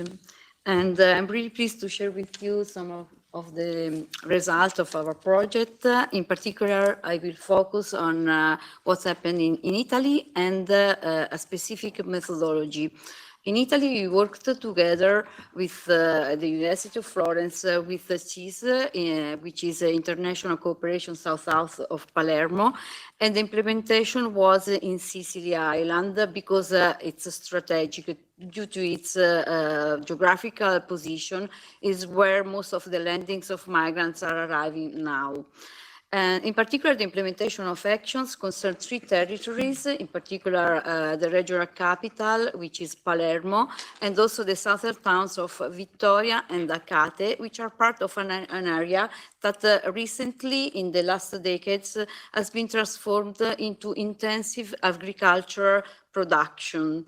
And thousands of regular and irregular migrants are now working there in the greenhouses, and the integration project, as you can understand, both for adults and their children are strategic for us.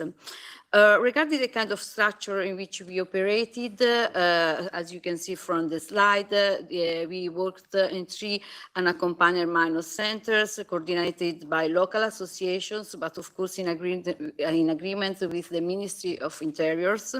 Then also 10 schools, of which 4 primary schools, 4 secondary schools of 1st grade, and also 2 secondary schools of 2nd grade, meaning high schools, and also 1 adult education center. In these centers and schools, in order to apply the principle of refugee-ED project for the co-construction of the research and interventions, we proceeded with a need analysis, and according with the results, with the teachers, educators, and people involved in the actions, we selected the type of activities more suitable for the specific case. Among other successful education actions, in 2 cases, we decided to apply altogether the dialogic model for conflict prevention and resolution, in particular in 1 school class and 1 unaccompanied minor center, divided into 2 flats community. So, okay, thank you. And what is the dialogic model of prevention and conflict resolution? Here you can see the 3 main key elements, the 3 main pillars. First of all, the objective is the definition of a coexistence guideline or norm with the full community. The model is based on dialogue as a tool to overcome inequalities. The treatment of conflict, consensus among all parties involved on the rules of coexistence takes a center stage. This generates a dialogue shared by the entire community. And you can see here you have the neighbors, the center staff, the children, the teacher, of course, and the educators and the families. This generates a dialogue shared by the entire community throughout the normative process. And this type of model allows a qualitative improvement of coexistence, both in the center and in the whole educational community. Second principle, the more people and the more diverse, the more arguments and the better the chances to achieving better guidelines or norms that are valid for everyone.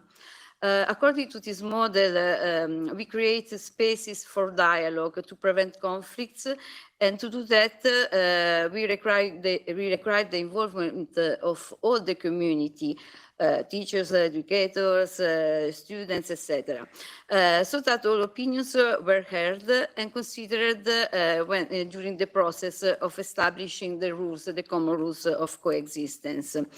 And so differences are essential, and we consider them during the whole process. And as a third pillar, we had this, which is also, again, not only a pillar, but also a result, that since everybody contributed to the creation of the norms of coexistence, then everybody feels responsible for the guidelines and the norm implementation. So in this case, the opinion of all members of the community have been gathered, and everyone has a contribution. If you can, yeah, thank you. So what we did in concrete. In concrete, we worked in two sites, the first level secondary schools and the unaccompanied minor centers, which was divided into flats, as I've already said, from situation of conflict, which was more or less latent, but in general of discomfort, in one case, the school. And regarding the communities, there were like a lack of, or a low level of social interaction, and in particular, the migrant, the minors, didn't communicate each other. So we worked through the egalitarian dialogue, and we tried to build together the rules, and also to fix, to decide together a common objective. In particular, we used two main tools, which are strategies of intervention, the Brave Club and the Zero Violence Community. And also we succeeded in creating an orthotherapy path with the unaccompanied minors. So our objective was to create more cohesion, new friendships, and also more trust among students, and also between the students and the minors and the teachers and the educators, as well as the community. And thank you. So, what were the expected results?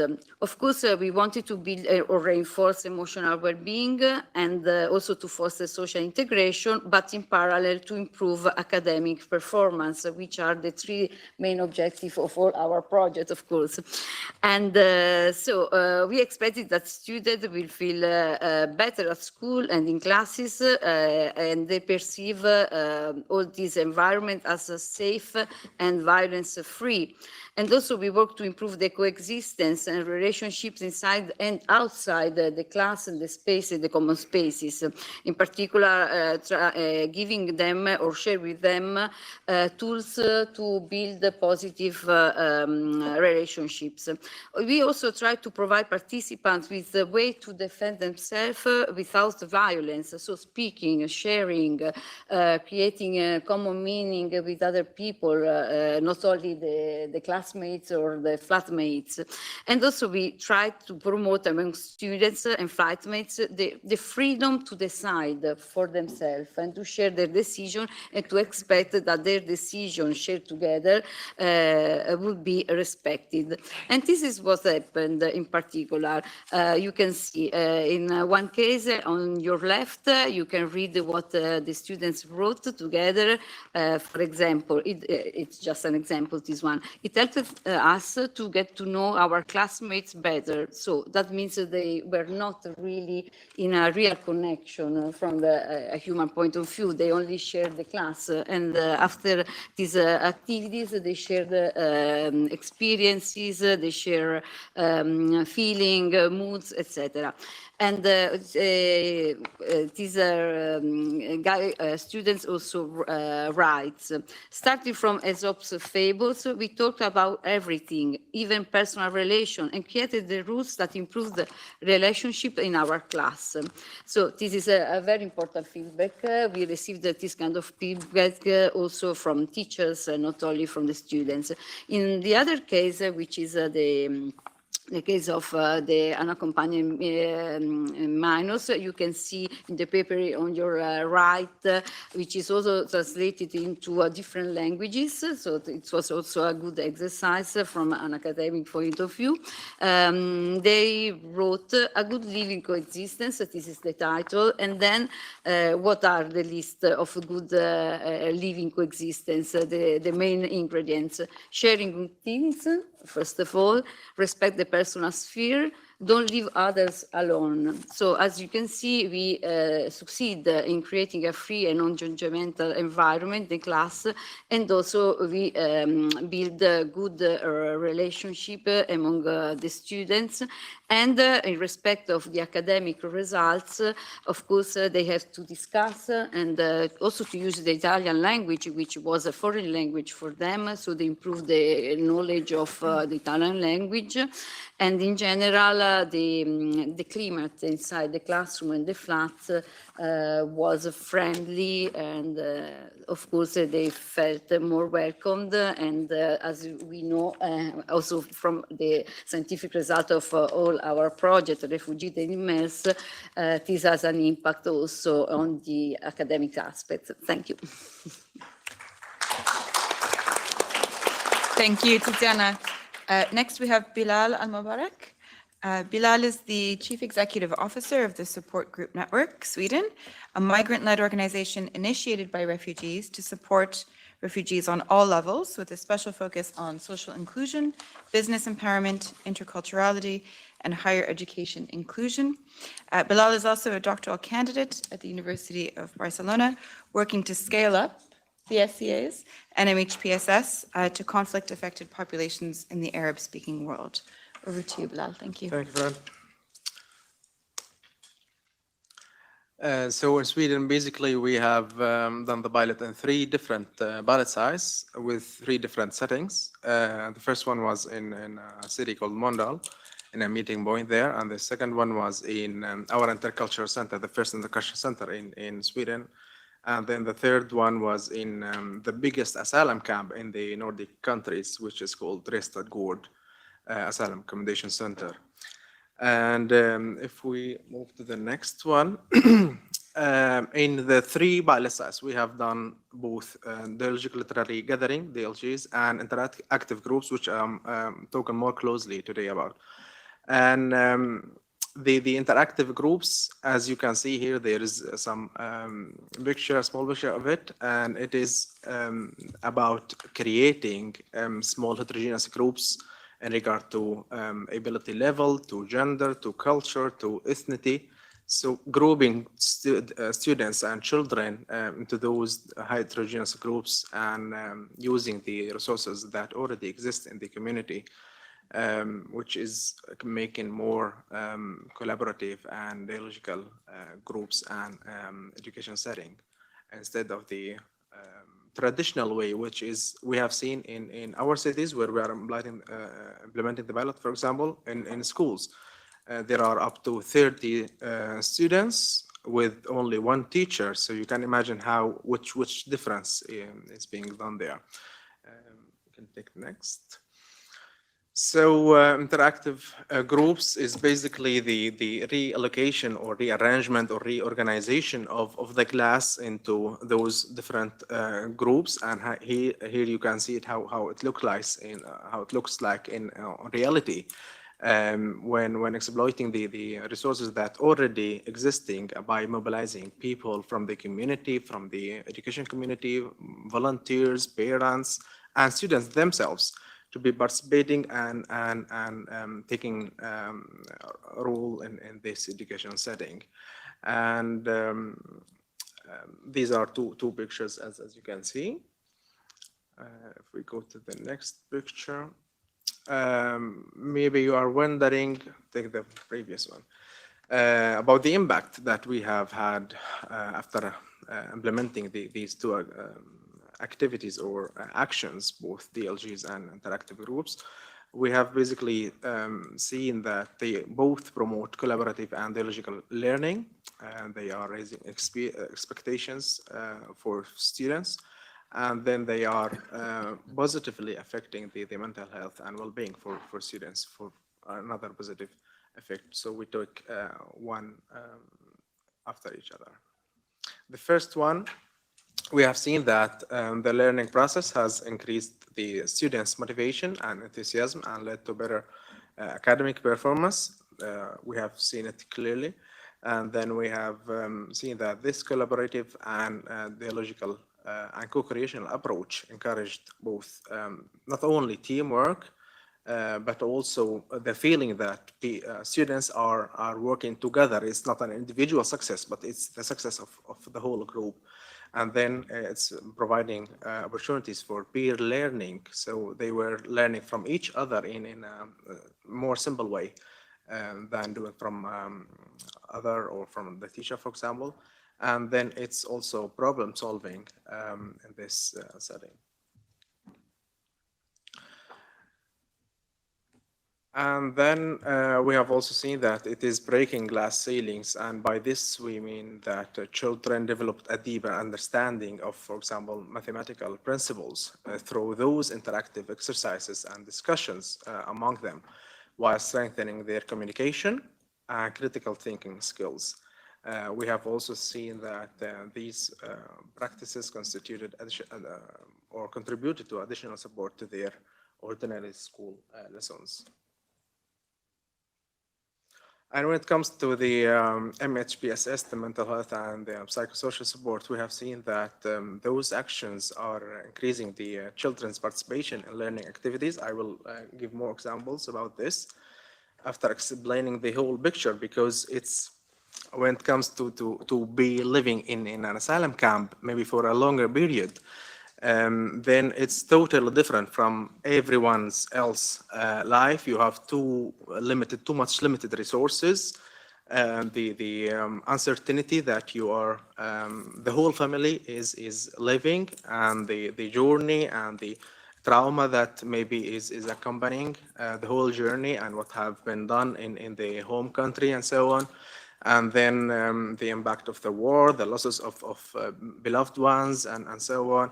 And then the poverty and uncertainty itself, it's really a big problem, because they don't know, are they going to stay in that country, or in Sweden, now we're speaking, or are they going back? And if they are going back, what's going to happen, and so on, those long discussions. So it's too much that the child is put on. And they of course, they are part of those discussions that, and the situation that the whole family is going through.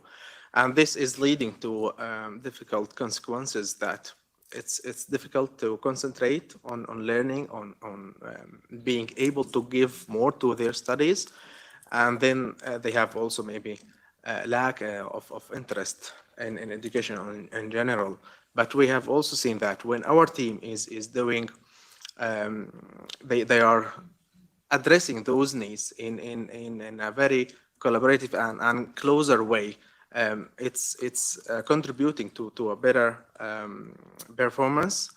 And our team needed to attend to, for example, to their emotional well-being, to motivate their participation in the activities. And I can give clearer examples. For example, we have had children that they couldn't speak at all. They were very much shy, maybe traumatized, post-trauma and so on. They were just being there and not able to look in the eyes. They were too shy, don't want to be seen either. So one time by other, their parents, sometimes they were there, they were motivated, they were being included in those settings, they were interactively interacting with others. They have, after the whole pilot, they have felt belonging, and they have been part of this bigger group, so they have felt safe, and they felt like I belong to this place, and this is my group. And they were able also to easily create friends from the group. That was very nice examples. And at the end, they were able to ask questions and ask also to just suggest new activities like writing or drawing or painting and so on. So you can see the whole shift that is being done from the beginning to the end. It's really fascinating, and we are proud of those results. And we believe in those two tools, both, I mean, the success education actions as well as the MHPSS. And that's why now as a PhD student, I would like to expand them to the Arabic world, and that's why we have chosen a conflict zone to start applying them and study their social impact, and hopefully they will be effective as they have been always. I stop there.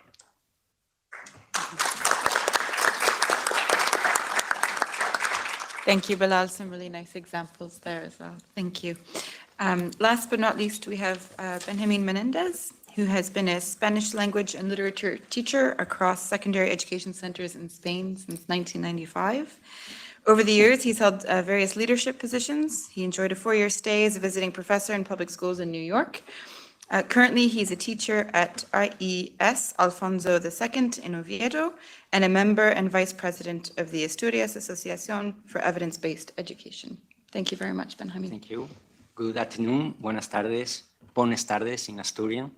It's a very exciting and important for me and for my community coming here to the House of the Dialogue in Europe to talk about education and social transformation. Because as Paulo Freire said, to speak the true word is to transform the world. That's why projects like refugee-ED, based in the best evidence in education, are so important for my school.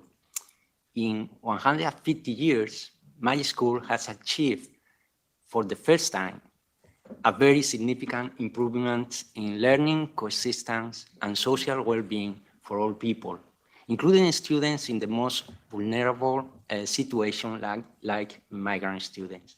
My school, IES Alfonso II, is one of the 14 pilot sites of the refugee project in Spain. The school in a small city, Oviedo, is one of the oldest in my region, Asturias, in the northwest of the country. It's a public secondary school with more than 1,000 students and 90 teachers. As you can see in the first picture, the school used to be very homogeneous and received mostly middle and higher class students. As Queen Letizia is one of our alumni. In the last 20 years, the school has become a community with a beautiful, beautiful diversity, with the students from different countries, languages, and cultures. However, the response to this challenge, diversity, for many years was not satisfactory, as we were having school failure, problems of coexistence, early school dropouts.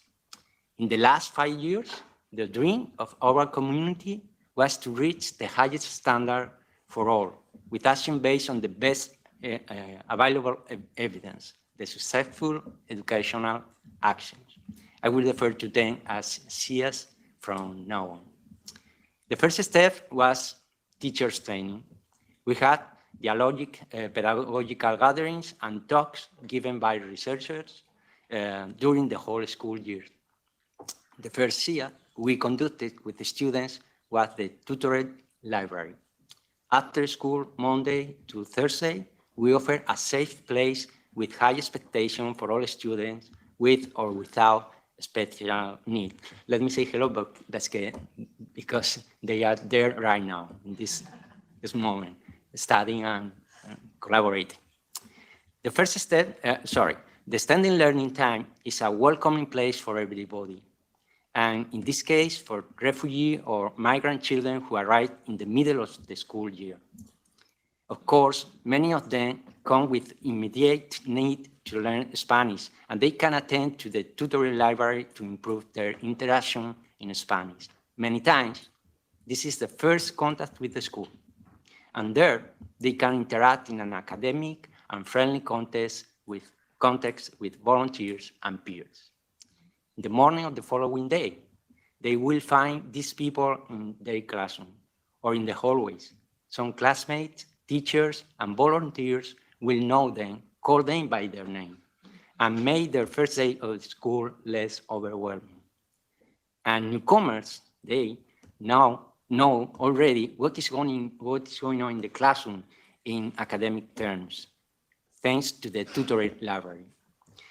In this extended learning time, we will create friendships, and we are prepared to take full advantage of the other Cs we carry out, interactive groups and dialogical gatherings. We have many examples that testify the quality, frequency, and intensity increase the effectiveness of the Cs and accelerate the academic, social, and emotional and ethical improvement for all. Our results are confirming that evidence. Extended learning time helps to avoid segregation on the regular classes during school hours by creating new inclusive learning spaces in which students carry out activities with volunteer teachers, their peers, families, and other community members. You can have all your specific needs being attended without having to be segregated, for that leading to outstanding results, both in terms of living together, well-being, and the academic outcomes. As you can see, every day we receive very positive feedback from different members of the community with quality results regarding higher expectation, inclusion, accelerating learning, quality interaction, etc. Testimonies like, it's the first time that studying worked for me, from special needs students, 11 years old, or coming here gives me life from a sick volunteer mother, or in my previous school, everybody was Spaniard, so you had to pretend. Here, you don't have to. Except for migrant students, etc., are also shown in the very positive quantitative result our high school obtains. Keeping always in mind the best results for all, the impact of disease can be clearly seen. As you can see, the repetition rate had dramatically dropped, especially in the early grades, where we focus more to make easier the transition from primary to secondary school. Also, repetition of negative behavior and severe absenteeism have decreased a lot. The impact in our school also affects our context. The impact of evidence-based education is growing, reaching other spaces. More than 10 schools in the region are implementing CS.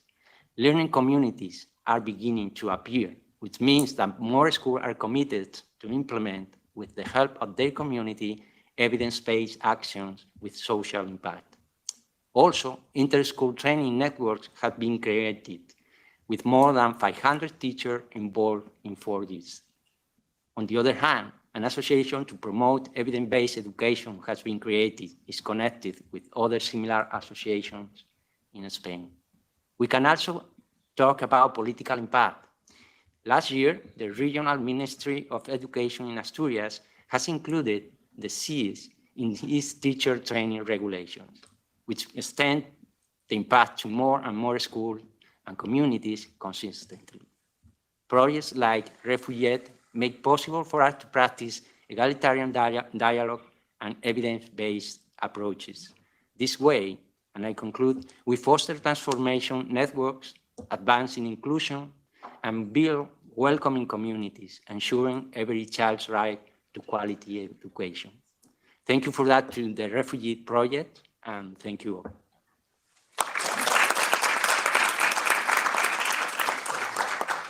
Thank you, Benjamin. A good reminder that CIAs are only as successful as the teachers and parents and children that take part in them. So thank you very much for that. I'd like to thank my fellow panelists, Sarah Kate, Ali, Tiziana, Bilal, and Benjamin. And thank you all as well for your attention. Thanks.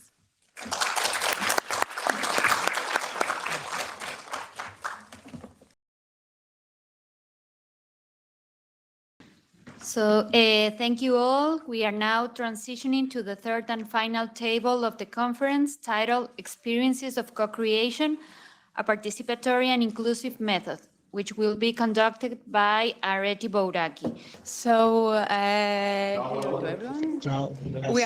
We are all together here. So for the third part of the final conference of IMMERSE and REFUGE-ED Horizon projects. And my name is Areti Bouraki, and I'm the project manager of IMMERSE project for the regional integrated primary and secondary education of Crete, from Greece.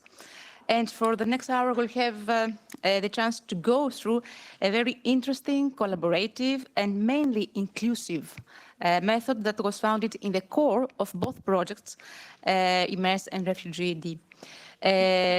So we can share, I think, experiences and analyze the different aspects of co-creation. And I have to say here that I was really very glad when they gave me the role for moderator of this roundtable, because I had the chance to be also part of the research team that we conducted the workshops in Crete with refugee students, and it was really very strong experience, a very strong moment of this project that gave the space to children to express their needs and to us to hear their voices. So I will introduce you our speakers for this roundtable. Shirley Martin is a social policy lecturer at the School of Applied Social Studies and Deputy Director of BA Early Years and Childhood Studies program. Her research has contributed to the policy landscape on children's rights and voice in Ireland and has provided an important evidence base for national policy in children and young people's participation in Ireland. Shirley contributes to the area of child participatory research methodologies and extensively uses child-centered research and established children's research advisory groups for a number of her research projects. She is the Irish lead for IMMERSE and a Work Package 3 coordinator. Shirley, the floor is yours. Thank you. Thanks, Ariti. Hi, everybody, and it's a pleasure to speak this afternoon about the work that we did in IMMERSE with children and young people, and in particular with children and young people as being active participants and agents on the IMMERSE project. So first of all, I'd like to thank my colleagues in Cork who are listening. So Dr. Deirdre Horgan and Dr. Jackie O'Riordan and Dr. Rihanna Mayer, who have also we've worked alongside each other on this project in a very participatory way, as is our method of working together. So yeah, I'd just like to acknowledge their input in this as well. So I'm going to briefly speak about the model that we use in terms of co-creation and the role of children in IMMERSE, and I'll talk a little bit about our advisory group and our kind of philosophy and the models that we've used, some activities that we did with our advisory group, and then more importantly, we have a video that we made in the last couple of weeks with children and young people involved in IMMERSE, which I will share with you. Okay, next slide. So in terms of the kind of influences on our work, we've used the Lundy model. So Professor Laura Lundy developed this model initially in 2007, looking at the kind of possibilities around participation of children in education settings. And the model has evolved and it's become part of the national policy of child participation actually in Ireland. And last year when Ireland had the presidency of the Council of Europe, there was a lot of work done with the Lundy model at a European level as well. So we were very happy to use this on IMMERSE around our interactions and our work with children, particularly with our advisory group. And the model emphasises aspects such as space, voice, audience and influence, and they all influenced both our kind of everyday interactions with our advisory group, but also kind of our broader kind of views on how the influence of children should permeate the project more generally. We also use the work of Franks, who is a child migration researcher in the UK, who also uses participatory approaches, but acknowledges that for some research projects, including very large research projects like IMMERSE, that participation has to be, viewed in a way that, can be taken as pockets of participation, so that there's participative ownership of some specific facets of the research process. So where it's not maybe appropriate to have children involved in every aspect, and that children have to be given the choice around the aspects of participation that they're actually involved in.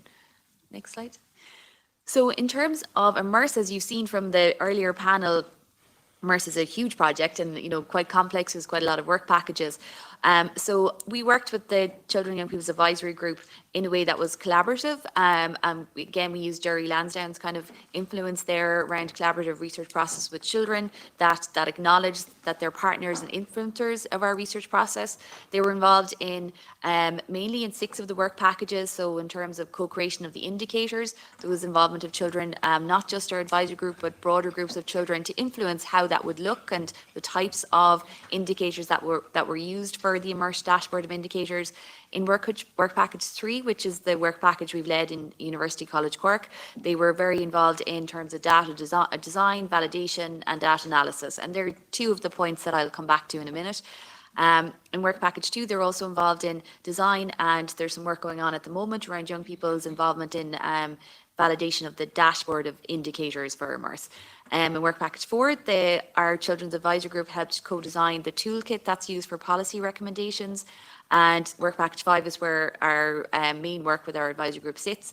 And then Work Package 6, we've been working with our advisory group and other groups of young people to help us design outputs for IMMERSE, including children's animation, being involved in some of our social media campaigns, and our children's report as well. So really, it's and this is kind of going back to the idea of the pockets of participation. At various points, there's a role and a kind of a co-creation process with children and young people. So just our advisory group then itself. So myself and my colleagues in Cork have a lot of experience working with children in this way, in this process, in advisory groups. So we've established the advisory group for the project more generally, and it was a great pleasure to work with the group of young children and young people over the last 5 years now. So some of them are no longer children and are actually in university or are outside of school, and it's been a very kind of long research project in that way, and really interesting to develop that kind of relationship with a group of young people over such a long period. So we worked with 18 migrant and refugee children resident in Ireland, most of whom were from refugee and asylum seeker backgrounds, a number of whom were living in direct provision at the time that we started the project. And the whole concept of the advisory group is that they are not the subject of the research, but are informants and experts in their own right. And again, we draw on the work of Laura Lundy and McAvoy, so that they're to represent peers in the process rather than be the subjects of the research. Okay. And the kind of approaches that we use then, so again, they're involved in different aspects. So the data collection, data analysis, at some points, dashboard of indicators. So it requires acknowledging the practical and time constraints related to children's involvement as experts and as advisors. It's important to think about their desired commitments and their flexibility. Children are very busy, and there's different points that they were more active than others, and creating very child-friendly spaces and regular meetings.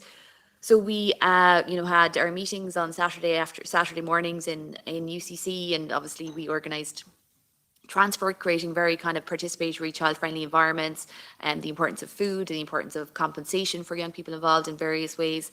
And we focused a lot as well on capacity building, so making sure that young people felt very comfortable in this environment. So we focused a lot on making sure that they were familiar with social research concepts, with jargon-free workshops and activities, with understanding as well their social worlds and their social experiences, because that's the expertise that they were bringing to the setting. So that was really important.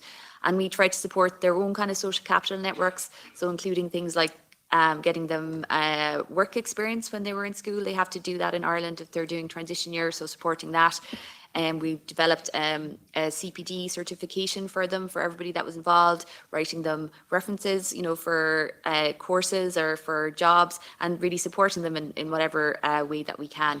And again, kind of constantly updating them on the project progress, going back to the Lundy model and the importance of feedback. Yeah.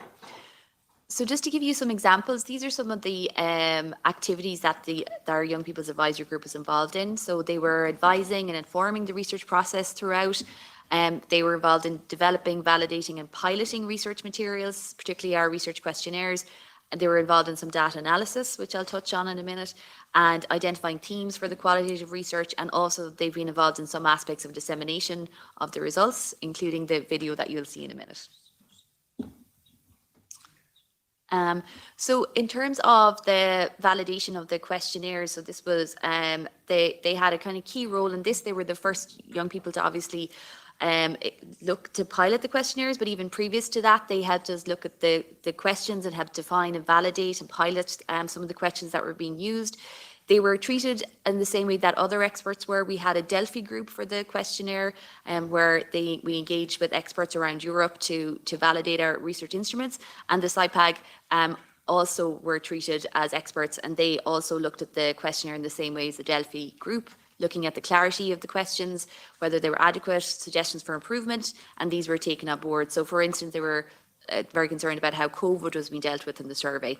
And they had a really important role in thinking about how other young people would experience the questionnaire, while at the same time not being the subjects of the research. And that's really important as well, that their role is there as experts.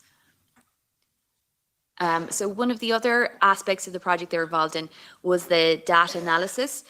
So we did a lot of work, and I would have to say Rihanna Amir, one of our postdocs, was really really good at this in terms of explaining complex quantitative elements of the project to both myself and the young people involved. To be honest, she was excellent at breaking this down to a level that was very approachable for everybody.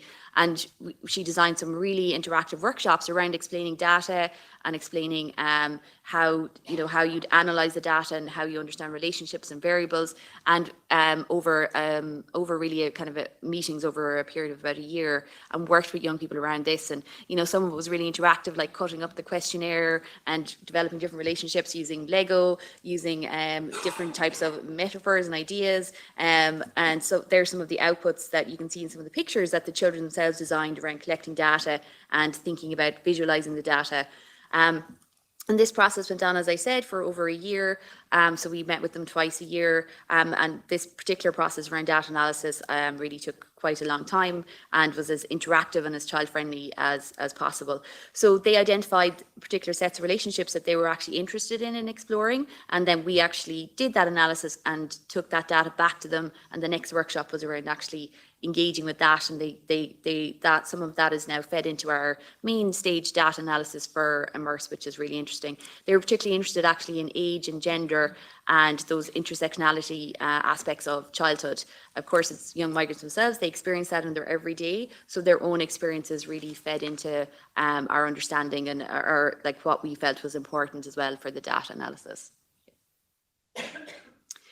They also were involved in some of the outputs, and at various stages were involved in creating some of the social media campaigns and blogs and things that were important for IMMERSE in the last couple of years in terms of our public messaging as well.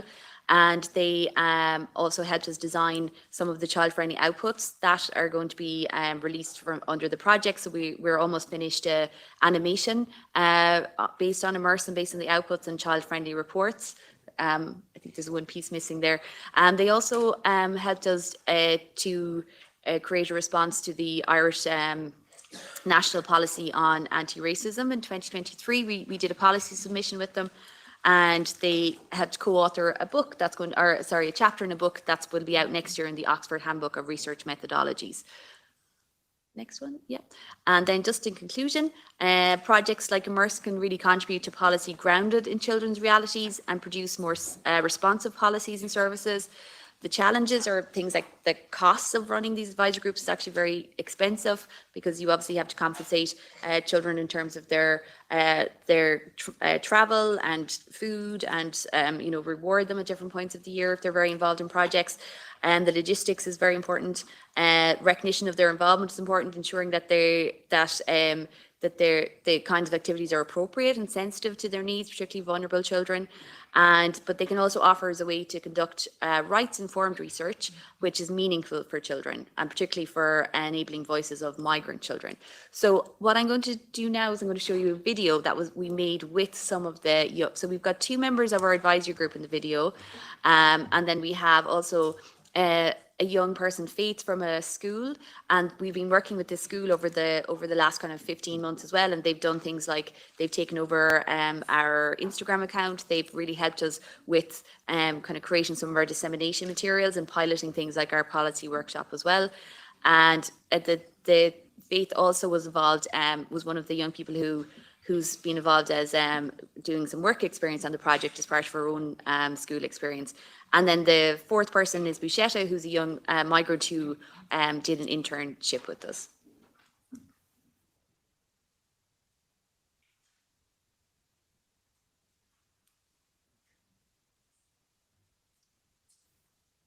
Oh, is there no sound?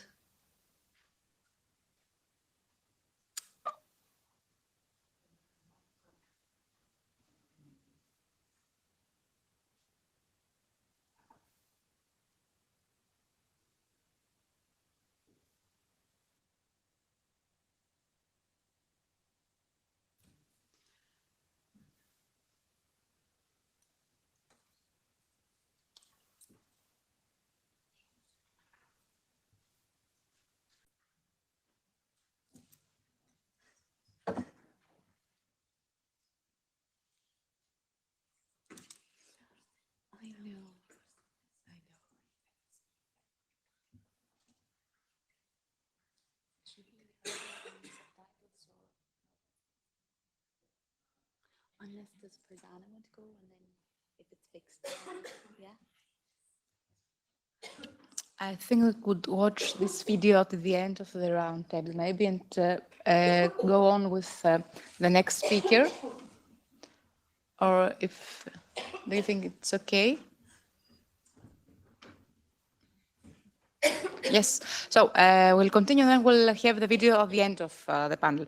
The next speaker, Mrs. Anna Krasteva, is Doctor Honoris Causa de l'Université de Lille, in France, President of the Policy and Citizens Observatory, Migration, Digitalization, Climate, Professor of Political Sciences, and Director of SERB, New Bulgarian University. She will present the co-creation from refugee-ED project side. So, the floor is yours, Mrs. Krasteva.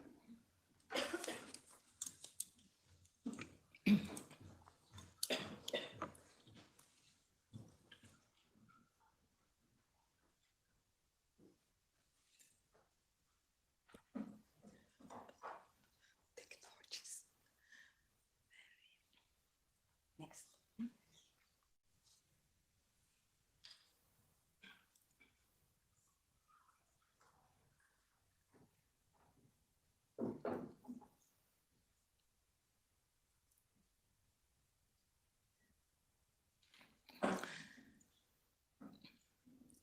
What do you want to be when you grow up?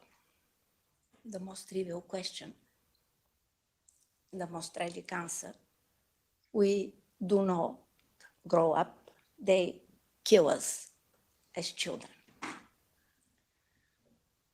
It is a quote from the social media of the most prominent voice of intercultural dialogue in my country, which completely corresponds to the reality. One child is killed every 10 minutes.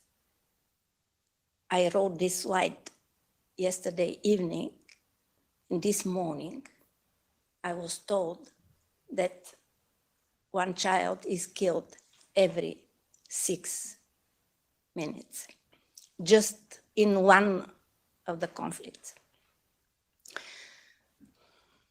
If I start with that, it is to remind to all of us that refugee children, unaccompanied minors, they live in two geographies, the geography of war, of conflicts, and the one of exile, refuge, the temporalities of bombing of the family and of the school day.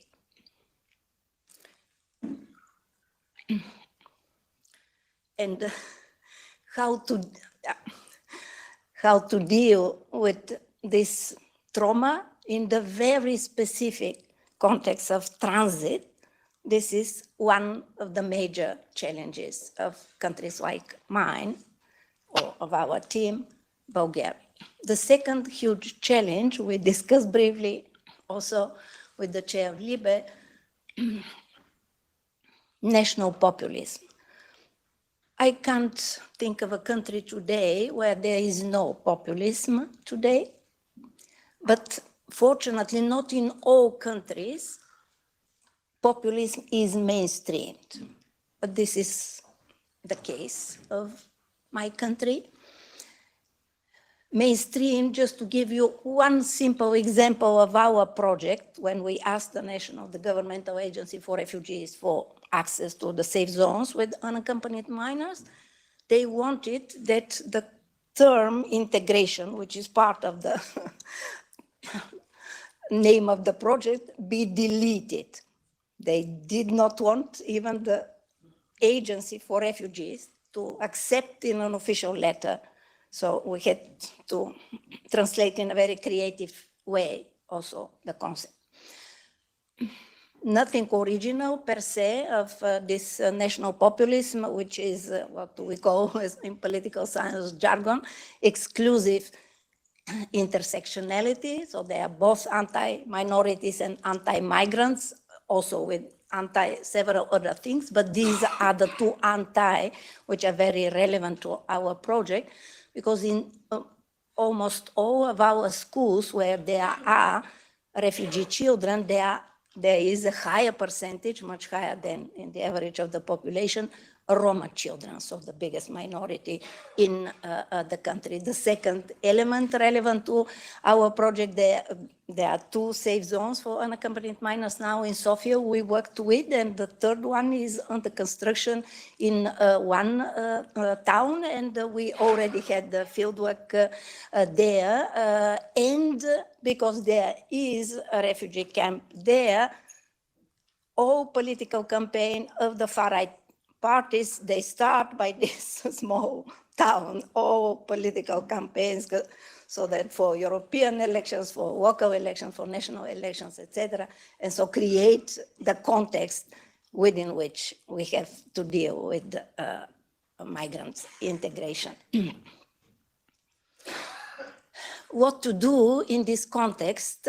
So transit country from one side, mainstreamed populism from another side. So the easy answer is, okay, so this is the status quo, we do not do anything, so, or to do even less. So we opted for the non-obvious solution, not to do less, but to do more. So to countering, let's say both this, okay, so a really objective situation, but to go beyond. And I will briefly discuss in 2 different perspectives, the one I call power of the new narrative and the magic of the new agency. Co-creation is the very beautiful name of our roundtable. For us, it is not a method, not just a method. It is really our philosophy of integration, our overall methodology, our paradigm. And what I would do, so that in really the Zoom technology, very briefly, I took a few examples to illustrate, let's say, how we try to countering really populist discourses, but also to produce meaningful impact.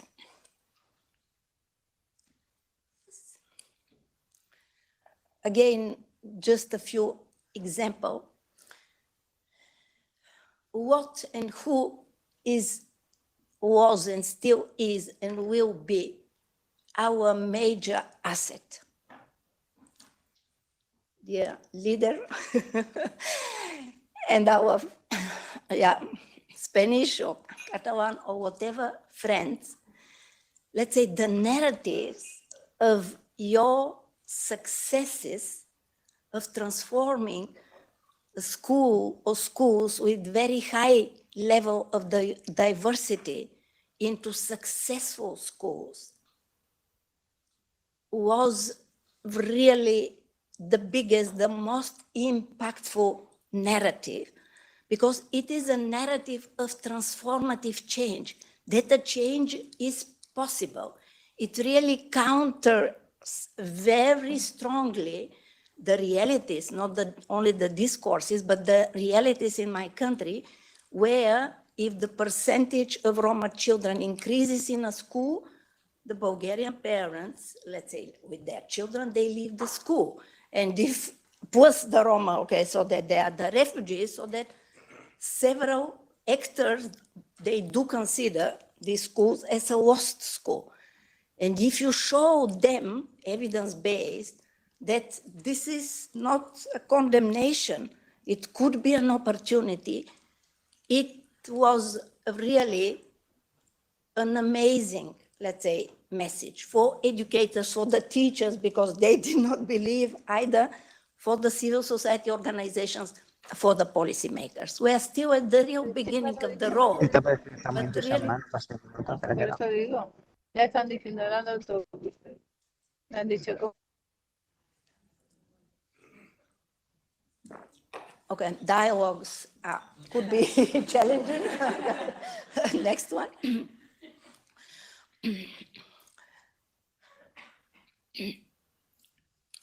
we are also proud of some of our innovations, so that we like this idea we really forged.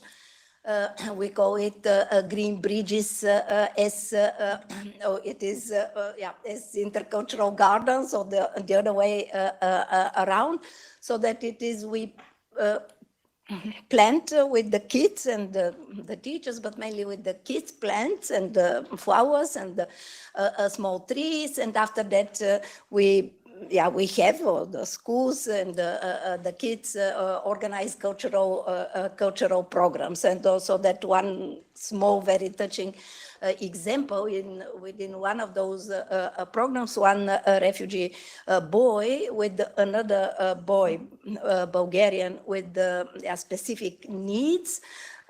They were reciting a Bulgarian poem, and the refugee child was reciting better than the Bulgarian one, who was looking at him as a real hero. And so that all the others, let's say, singing around, so that really very, very, very touching. So we call it a greening intersectionality, because it encompasses in a very beautiful way all ages, from the pupils to the teachers to the professors, of course, boys and girls, all languages, because independent of the level of language, okay, we are all together with our responsibility for the nature. So both nature and the culture very much combined in a very playful atmosphere, so that really very very nice innovation. Next one. Really zooming, so that the author of this beautiful, let's say, pictures is here. No need to explain to our audience, let's say, how traumatic it is to narrate a refugee self. We do not have any magic recipes, but let's say when the narration is creative, when it is collective, like in the case here, so the refugee children were invited by a wonderful team of Mina, who is here, and a psychologist from the International Organization for Migration, to construct, to invent a narrative of a small documentary, which is also a fact already and could be shown after or tomorrow, etc., so that it has both therapeutic effects, it has a huge empowerment effect, because they are authors and also actors of their discourse in a very creative setting. And so that, of course, also other examples of expressive therapy, etc., and around all those activities, strengthening in a beautiful way our collaboration with the International Organization for Migration. Next. We have 2 minutes more. 2 minutes? Okay, so spiral of creativity. I call it spiral of creativity. So you see how many steps of the chain, those creative practices, of course, they invite, it is an invitation for teachers to innovate. There are no borders, let's say, for inspiration. So the vibes went to the States, where a young photographer liked those activities so much that she fundraised a small amount of money for equipment. She came, and with the support of, again, of our team, she organized the workshop, the photo workshop. There is a nice exhibition today, etc. So that one creative activity really stimulates other actors to join, who are not part of the team, to join. So the exhibition is, has already been displayed. We'll show it again in one of our activities soon, to see 1 or 2 more. Voice. When we say in social sciences voice, it means very often a concept, voice versus exit, it means a metaphor, etc., etc. But in this very small, let's say, story, I will tell you, voice is a literal, the voice of a girl of mixed origin who did not speak.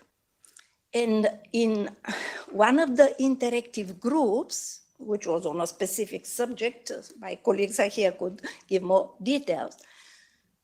Some of the kids for the first time approached this lack of voice and asked her, not with their voices, but in a written form, let's say, why you do not speak?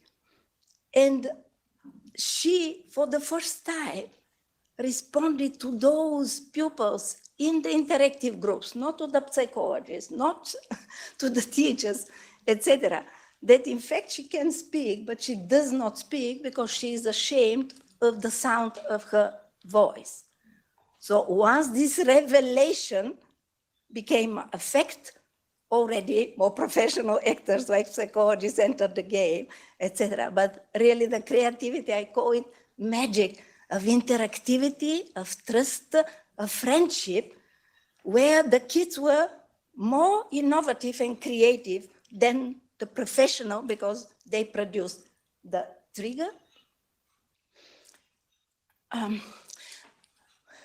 Dialogical literally gathering. Okay, so we could write a book on that everywhere. It is, let's say, the magic, so that when we did that with the teachers, it really strengthened the bonds of a community of practice and learning by these poetic and effective links. But it is, of course, much more impactful for the pupils. And I'll give just one example. And again, our team is here, they could detail, etc. That a teacher was complaining, students do not read, etc. But okay, they, for this exercise, they read small pieces of Romeo and Juliet, they even draw pictures, etc. And they passionately discussed, because it is, let's say, such a fruitful soil for comparing cultural identities, love, etc., etc. But after that, let's say, those unreading, let's say, pupils, they continued commenting and making reference, let's say, to this literary text, so that not only they discussed in a dialogical and very creative and intercultural way, but really they were put on the way of reading. I'm afraid that we are running out of time because we have to finish our roundtable a little bit earlier. Yeah. So I think that we don't have any more time. Okay. Okay. I can stop here. Okay.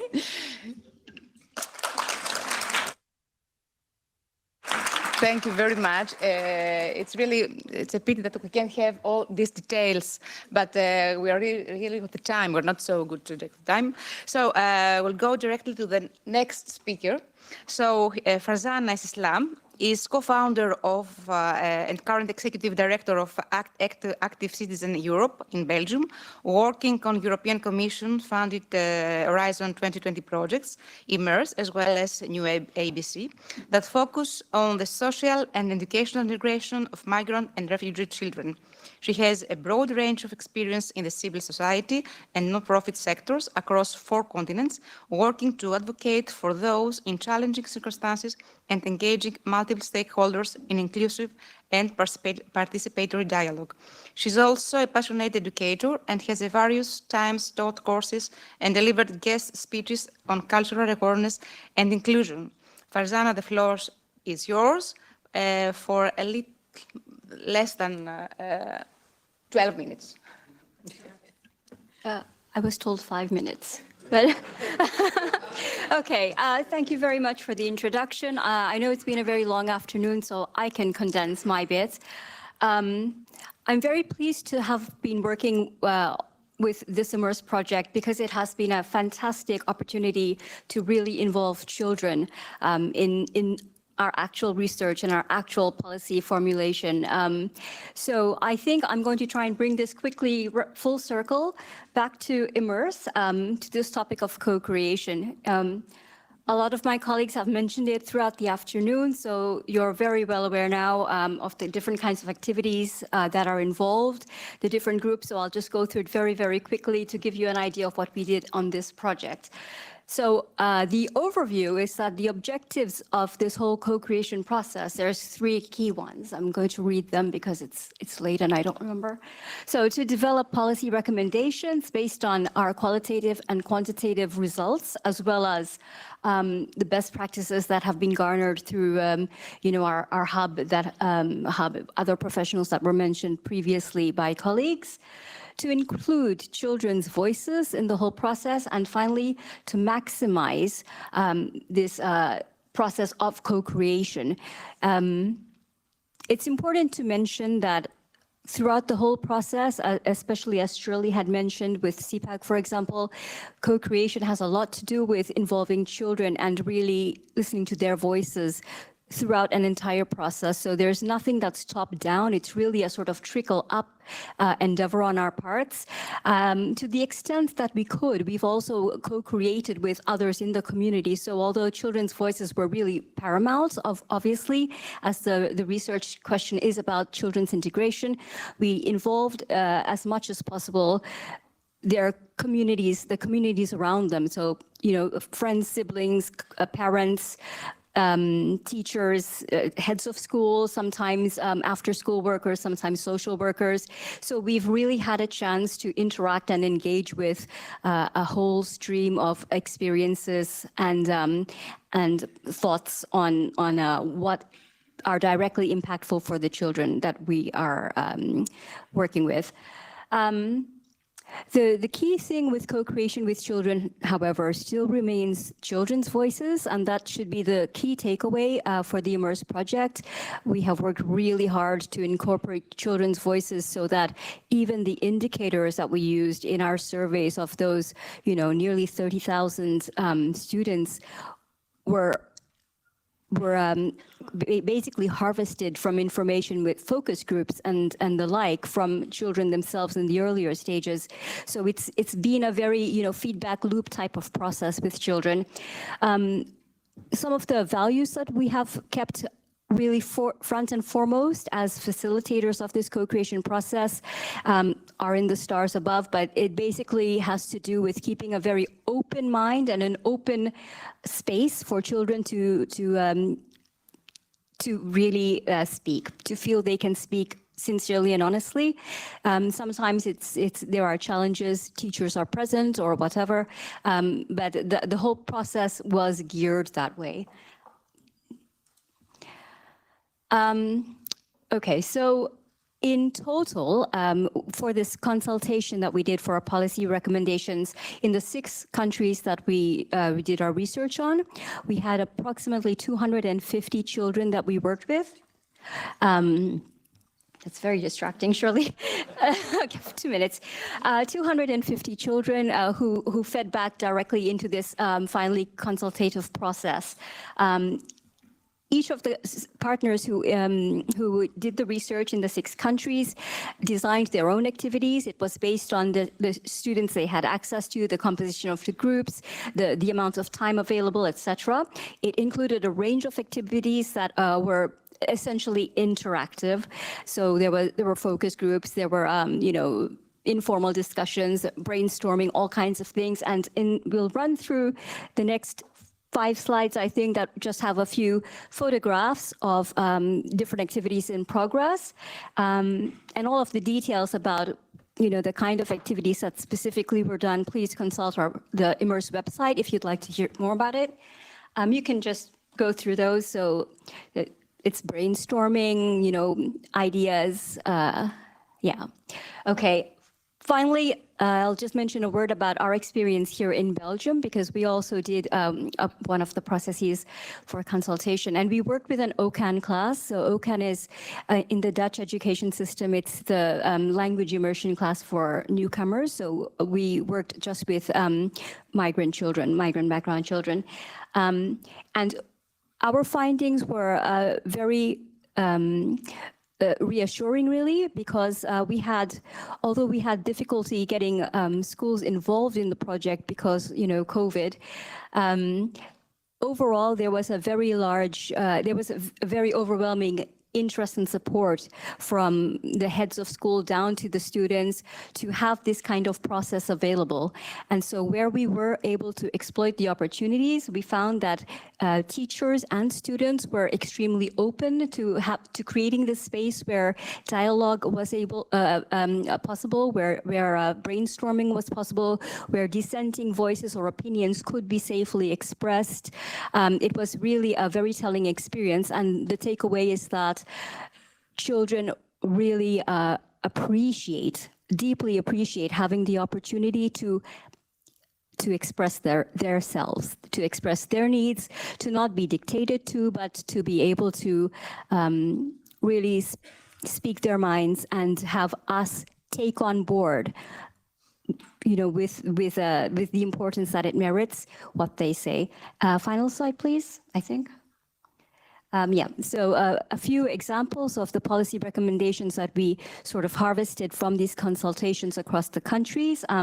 There's sort of 6 main key areas, although there were obviously many, many more, specific ones. These are just examples, and I don't think I need to read them. They're on the slide, but the important thing here is that all of the partners in IMMERSE who did the consultation with these migrant children took these findings and fed them into our national policy papers. So all of the countries have written these national policy papers, including us for Belgium, for example.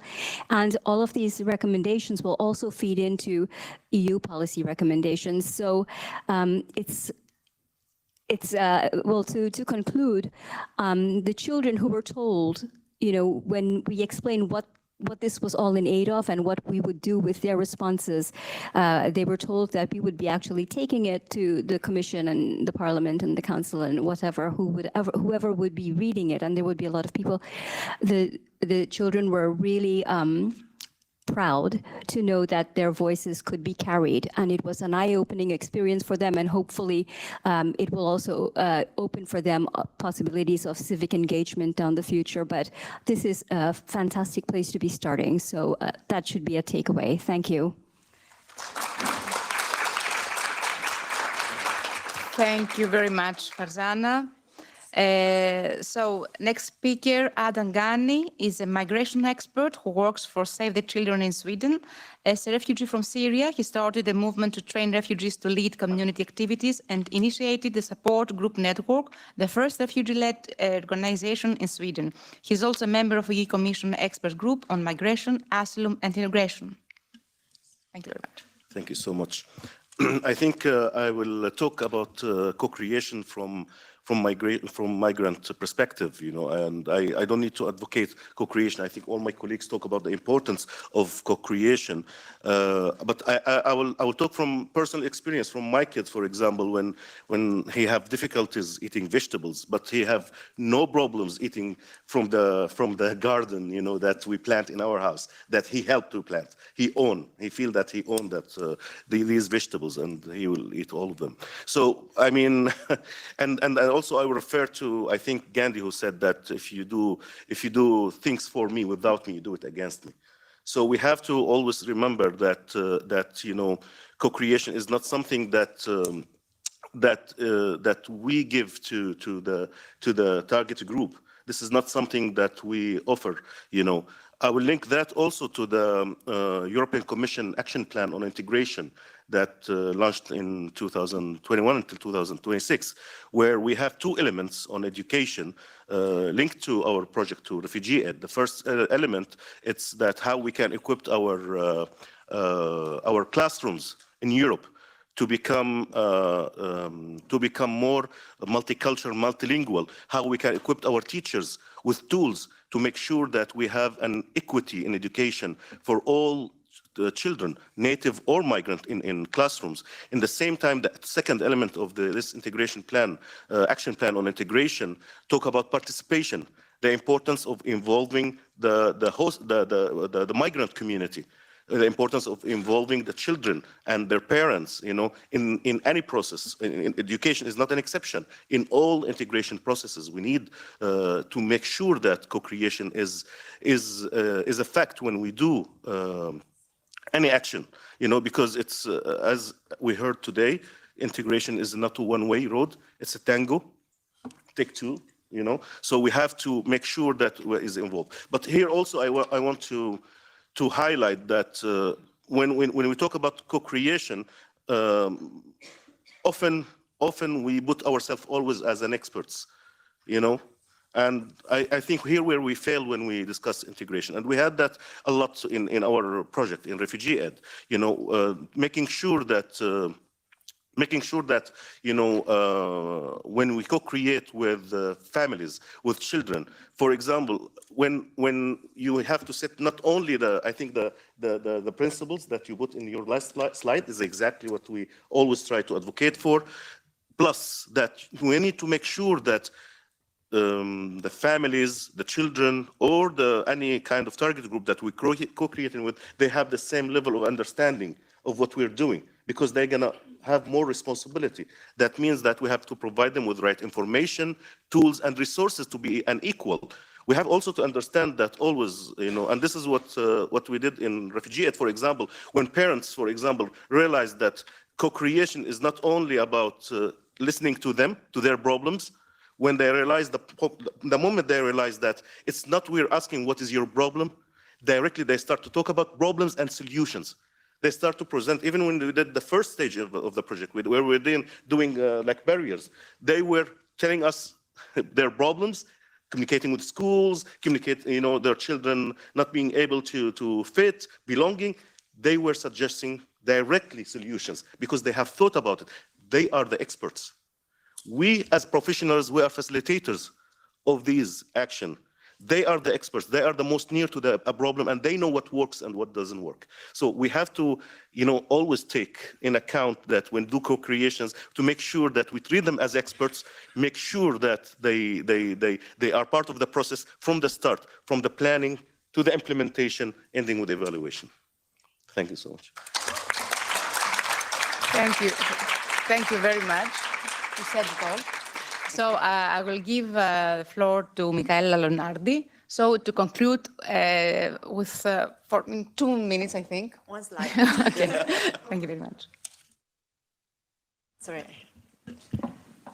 Thank you for this space. I had the opportunity to conclude the first panel, but in this case the third panel, and close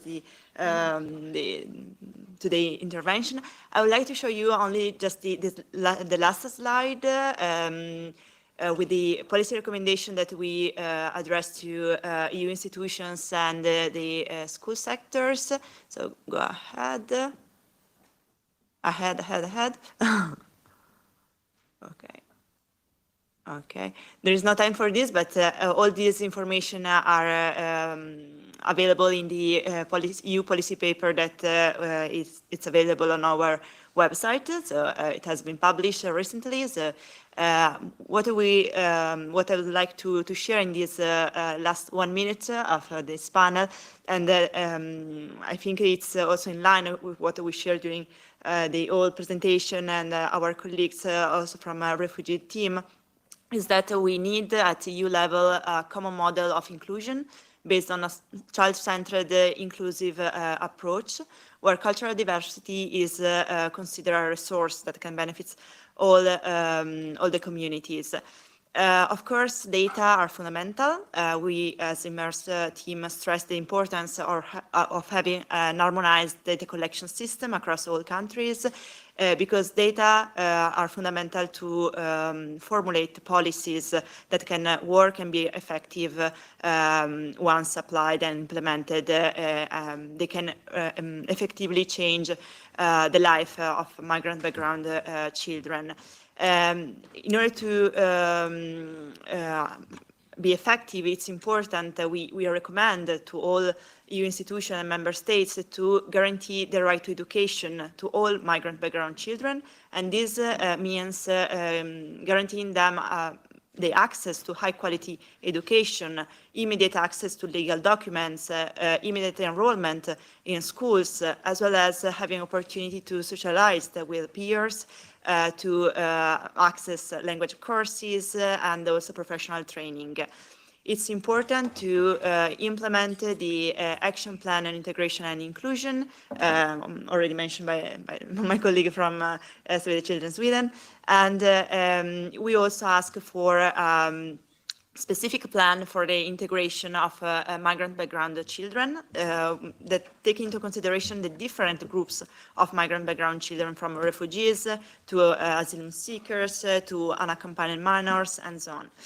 Of course, all policies should be based on the principle of the best interest of the child, and their participation should be guaranteed in all decision-making processes that affect their lives, as also enshrine the Convention on the Rights of the Child. So this is the conclusion for now. I ran that. Thank you. Thank you very much. We could summarize that actually co-creation is not a methodology is a paradigm. So I think that this reflects reality. So thank you very much. We don't know if we'll have the time for the video from Cork University. Do we have the time to show for 2-3 minutes? Yes? Children and young people were involved in IMMERSE in different ways. IMMERSE set up a Children and Young People's Advisory Group to ensure that children and young people's voices were included in IMMERSE. The advisory group included 18 migrant and refugee children who live in Ireland, although over the years, some of these dropped out for different reasons. The idea was that, as advisors, we would inform the research, for instance, advising on the research design, on the analysis of the data, and how best to share the research results. The first meeting was held in February 2019. At this meeting, the IMMERSE project was explained. The UCC team talked a little about what rights children and young people have, to have opportunities to express our opinions and to have our opinions taken seriously. They also talked about advisory groups, how important they are, and explained our role as advisors, as well as explaining what social research is. We talked about how involving children in research helps us to understand children's lives better. Then there are generally 2 meetings a year, usually in UCC on Saturdays, but during COVID lockdowns, our meetings were held online. Hi, my name is Favor Faith Akinbote. I was part of the IMMERSE project for my transition year work placement. Young people were also involved in IMMERSE through placements as part of their school and college coursework. Work that was done through these placements was varied and was another way the project made sure it was relevant to children and young people. IMMERSE also carried out policy workshops. In these workshops, young people gave their opinions in what they thought the key priorities of IMMERSE should be. Being a member of the IMMERSE advisory group gave me an opportunity to get to know people from different backgrounds and to work amongst them as a team. Having worked with the advisory group, I can confidently say that at no point did I feel my voice wasn't heard or that my opinion was disregarded. For the most part, my time with the advisory group was smooth sailing, but there are times where the age range in a meeting would impact how smoothly the communications would go. I believe it's of utmost importance that young people engage with such groups, as it gives them an opportunity to enhance their teamwork and communication skills, as well as allowing their voice to be heard. I think it is important for young people to be part of this project so they can give their opinion and how they feel about things like this, so you can understand their point of view and how life as a migrant really is. My school got involved by talking to different migrant kids from different backgrounds and getting their opinion on their experience in the school as a migrant student.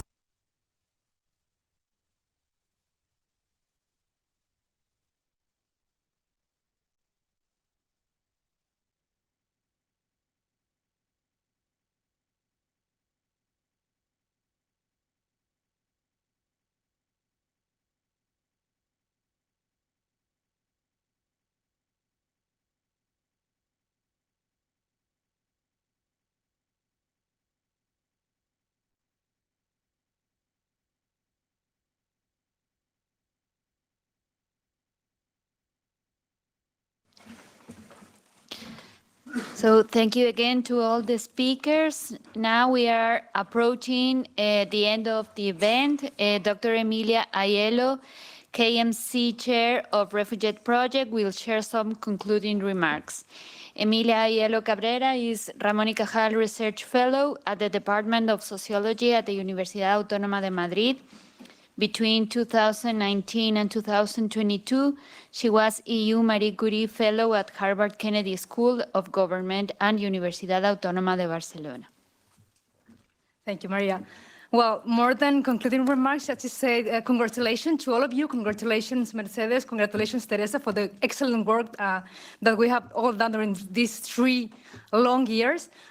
If there are like 3 takeaways, I think that the first is that we need science. Yes, we have shown and we have seen that there's no need to reinvent the wheel. We have science, we have evidence, we have the refugee brokering knowledge platforms. We also have the IMMERSE dashboard. It's an incredible tool in which, with very sounded methodologies, we have already shown how the successful educational actions and other actions in the field of mental health and psychosocial support are being effective in contributing to the socio-educational integration of refugee children and refugee migrants. Also, the second takeaway is just the need for co-creation.